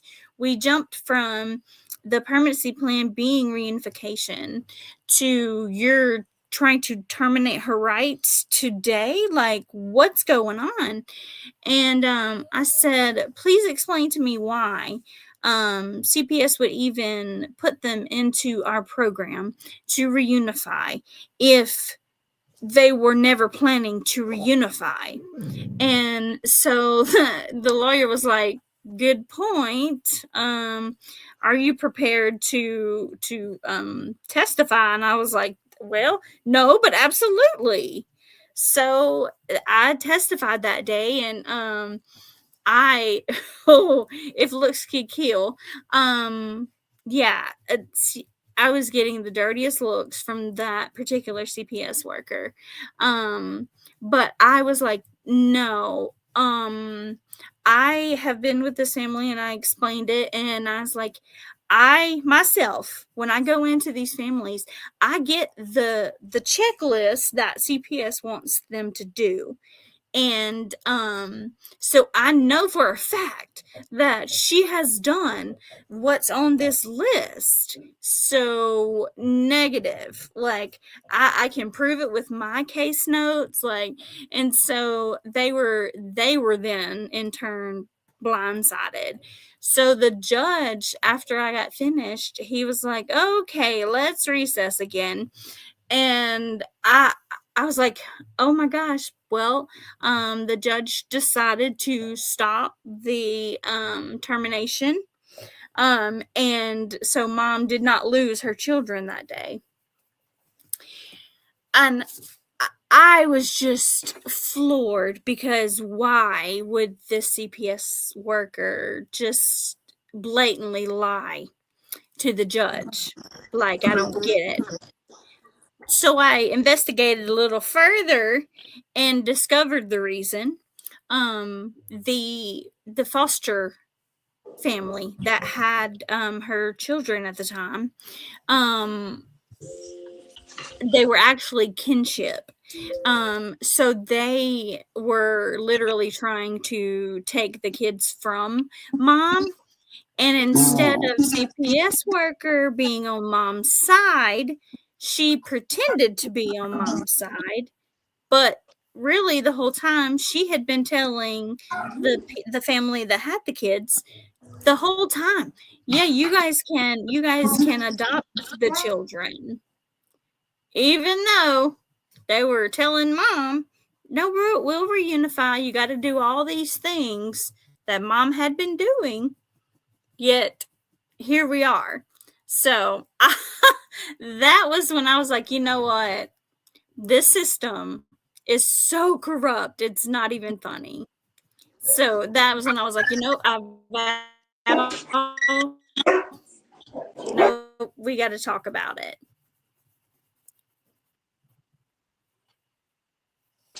Sorry, I had to mute. Anyway. Dogs were barking, kids screaming. So did you stop? So did you say that she was only in that program for like 16 weeks or 12 weeks or something? Is that how?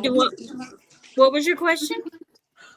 Okay, so how long had her kids been in the system when they decided that they were just going to all of a sudden terminate? No, so I will give them that. the kids had been in the system. So I want to say at this point, it was just over a year. Now, granted, Okay.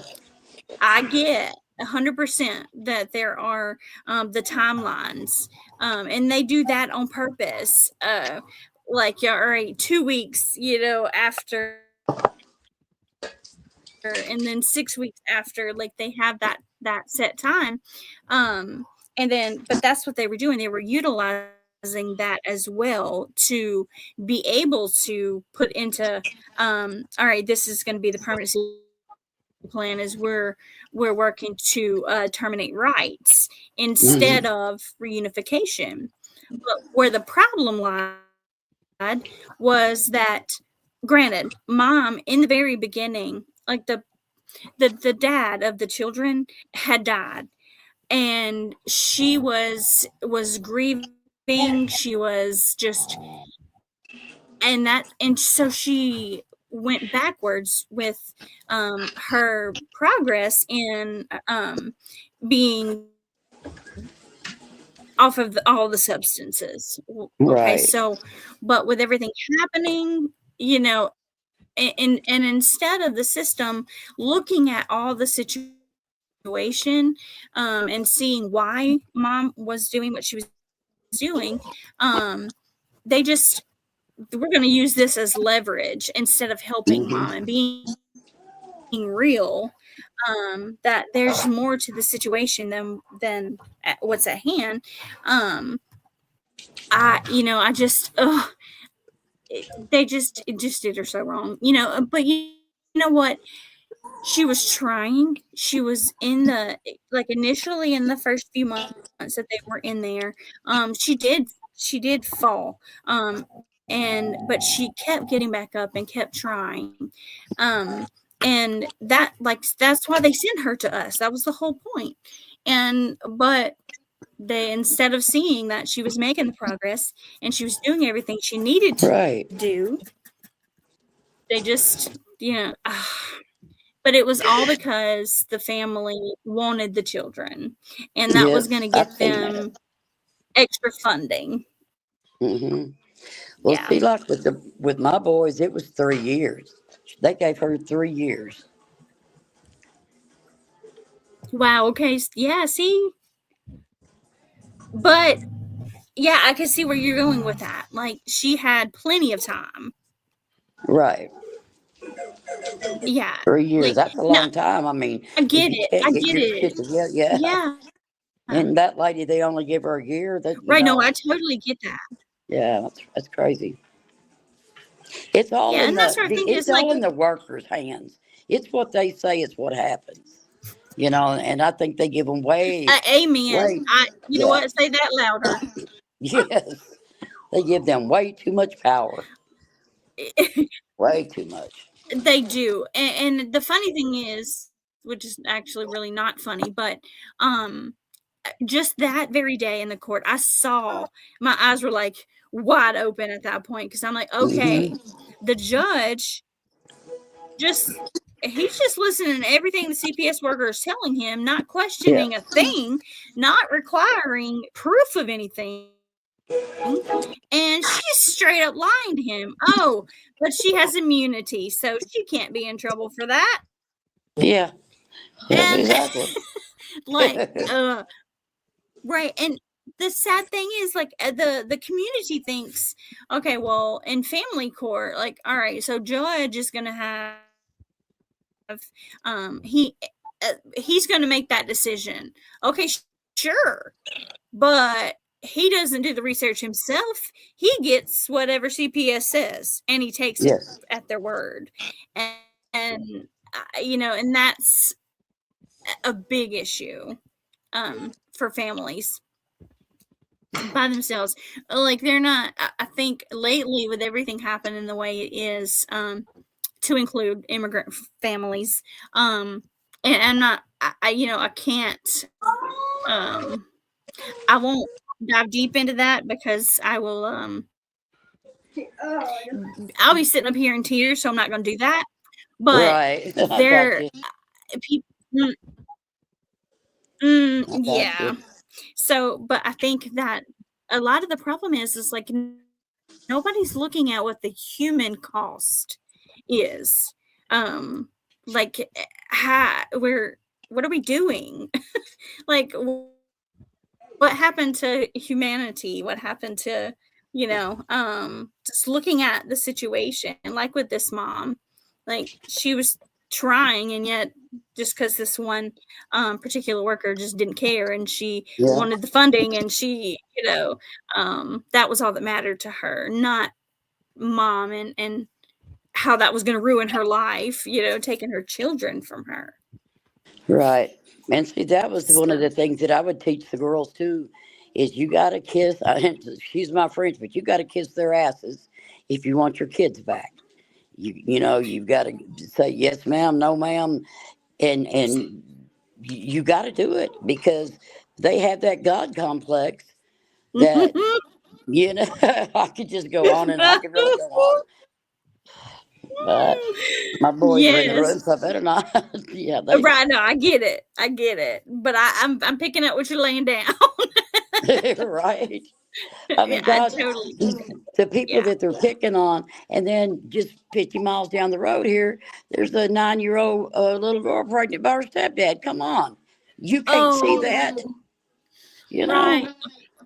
Jesus. They can see it. It's those goggles that they're wearing. Yeah.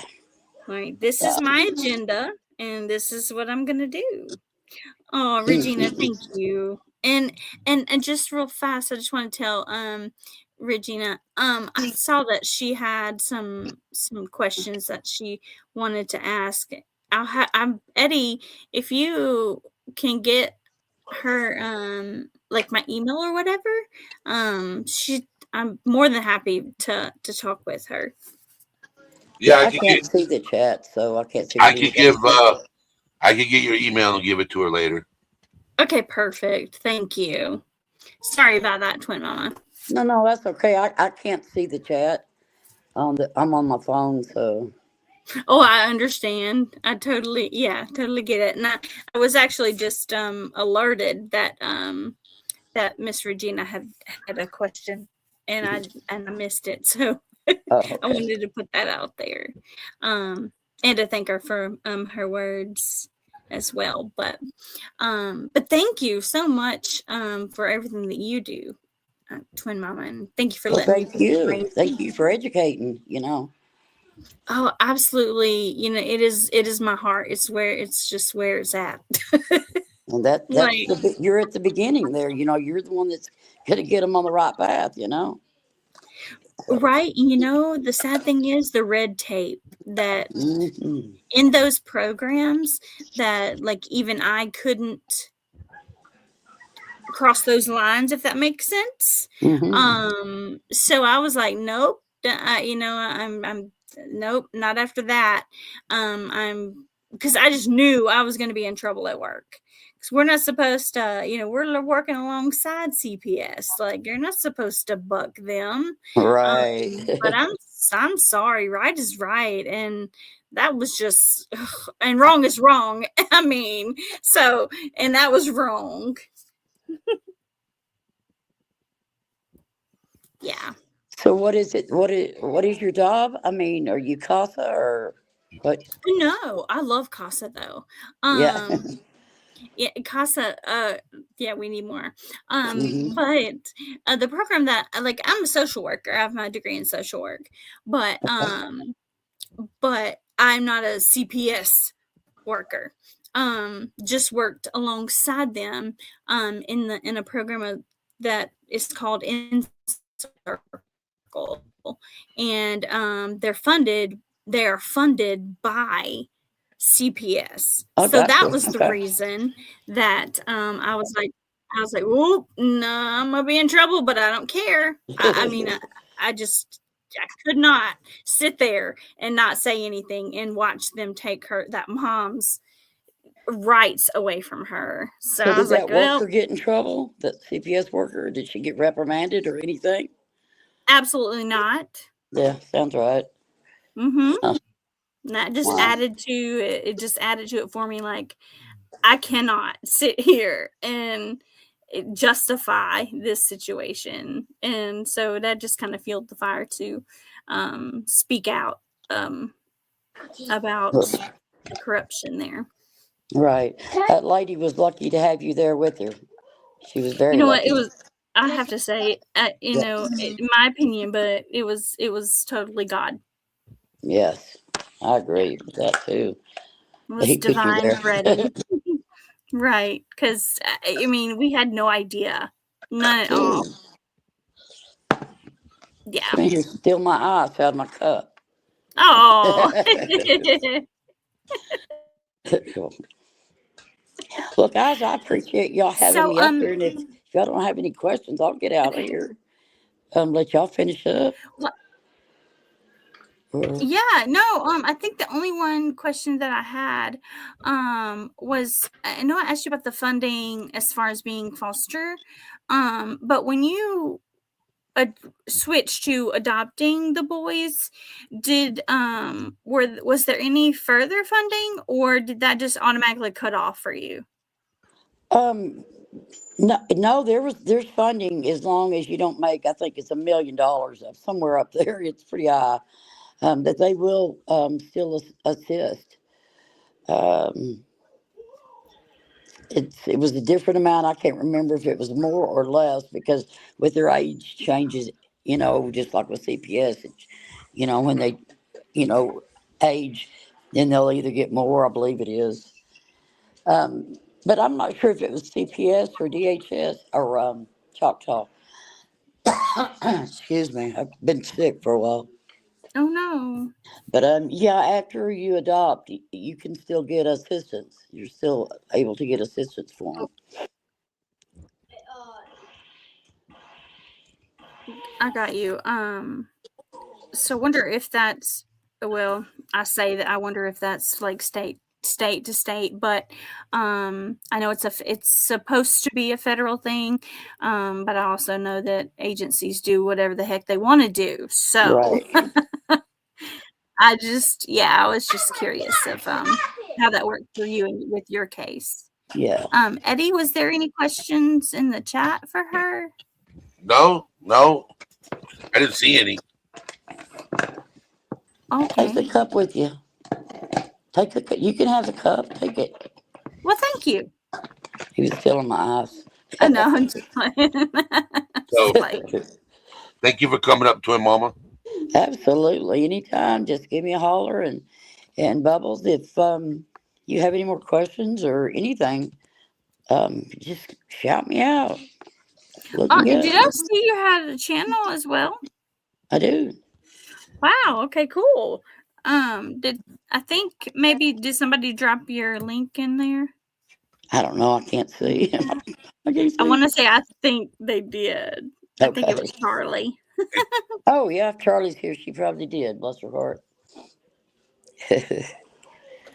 So- She is so kind. Yep. Okay, well, I love this. You put out some great information, Bubbles. Thank you so much. Very good presentation. Very good. Thank you. That means a lot. Yeah. All right. Well, I'll drop out of here, or he can kick me out because I'm on my phone, so I don't even know what I'm doing. I'm usually. All right, you take care, Twin Mama. Thank you for coming up. You bet. Thank you. Bye. Bye, Bubbles. Bye, Daddy. Bye, Twin Mama. Daddy. Oh, she's so kind. Yes. CPS stands for Corrupt People's Society. Juicer. She's so funny, but so right. Anita Casey says, what training is required, if any, to become a foster parent? Also, what type of training or education courses are CPS workers required to complete? Now, Anita Casey. That girl knows. She could have asked me that question. I'm just playing. No, but for real though, there needs to be more, honestly, as far as like becoming a foster parent. They do have training and they, but there needs to be more trauma informed, and that's kind of like what I'm pushing as far, whoever will listen anyway. Because and you can attest to the just personally of the trauma that you have to deal Yep. with even to today from being in there. Yeah. Yeah, Charlie, definitely the background check and the home study. Yeah. CPR classes and general first aid. Yeah, that's all there too. Some of them have to do you know what? And it's going to be different. That's another one of those things. It's going to be different state to state as well. Yeah. Yeah. And yes, Twin Mama. Thank you. I was about to say that was also a good question for Twin Mama. The 8-week course, yeah. How Twin Mama, do you still have to do any continuing education? I believe that there.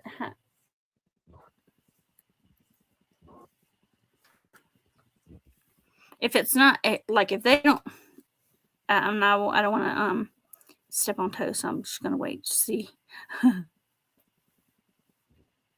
Not an adopted family, okay. Well, that stinks.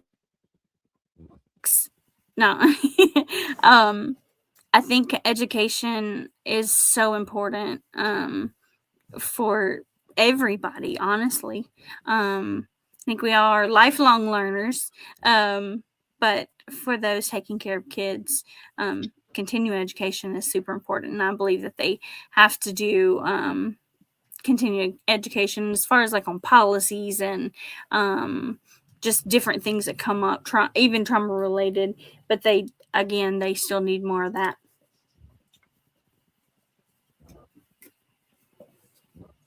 Yep, I agree. Yeah. Yeah.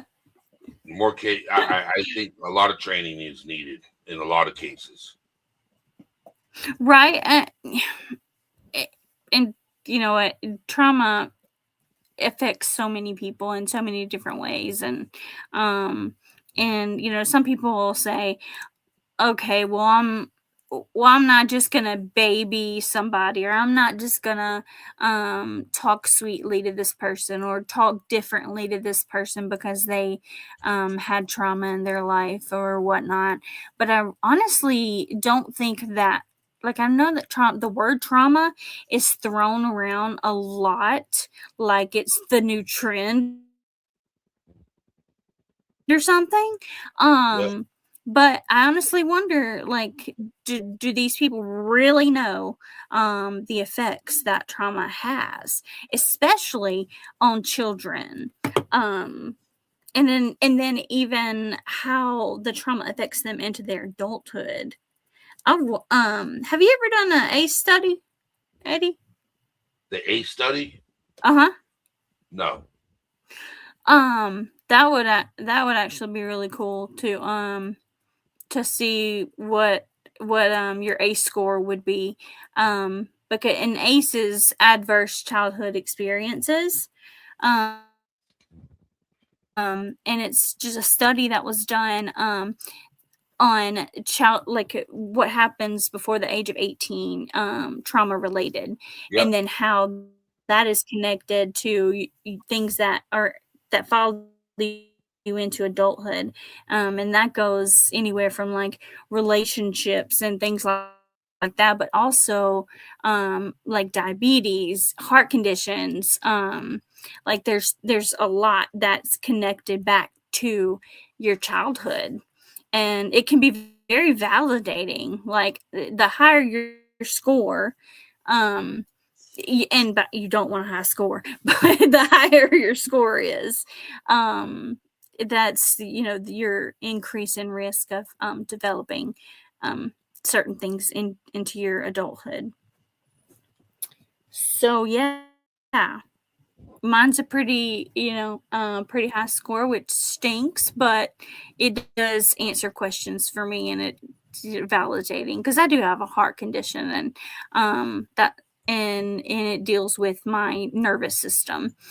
So my nervous system is kind of stuck on fight or flight, and so my heart thinks, oh, it's all the time, I'm all the time in danger, so I gotta race really fast, and so I have to take medicine to keep that in check. But that's totally related back to my childhood as well. So I think it'd be cool to know what your score is. Yeah, I would be interested. Send me that info. Yeah, we'll have to do that. Yeah, absolutely, I will. Oh, Charlie, thank you. And thank you all for listening, and thank you for having me, Eddie. Yes, stay up here before after the live ends. Okay, sure, perfect. Okay. Everybody, thank you for being here. Very informative live. I'm glad Bubbles did this. Towards the end, I wasn't very talkative because I told her that this platform would be for her to talk. Okay. So, and that's what I did. I gave her the platform to share what she wanted to share and talk about what was needed to talk about. You're kind, Eddie. Thank you so much. And I'm pretty sure there's going to be a part 2 to this. Oh, I'm always down. You just let me know. Well, Tuesdays and Thursdays, I'm free. Gotcha. So we shall plan. All right. Well, everybody, thank you for being here. And well, the thing is out, my friends.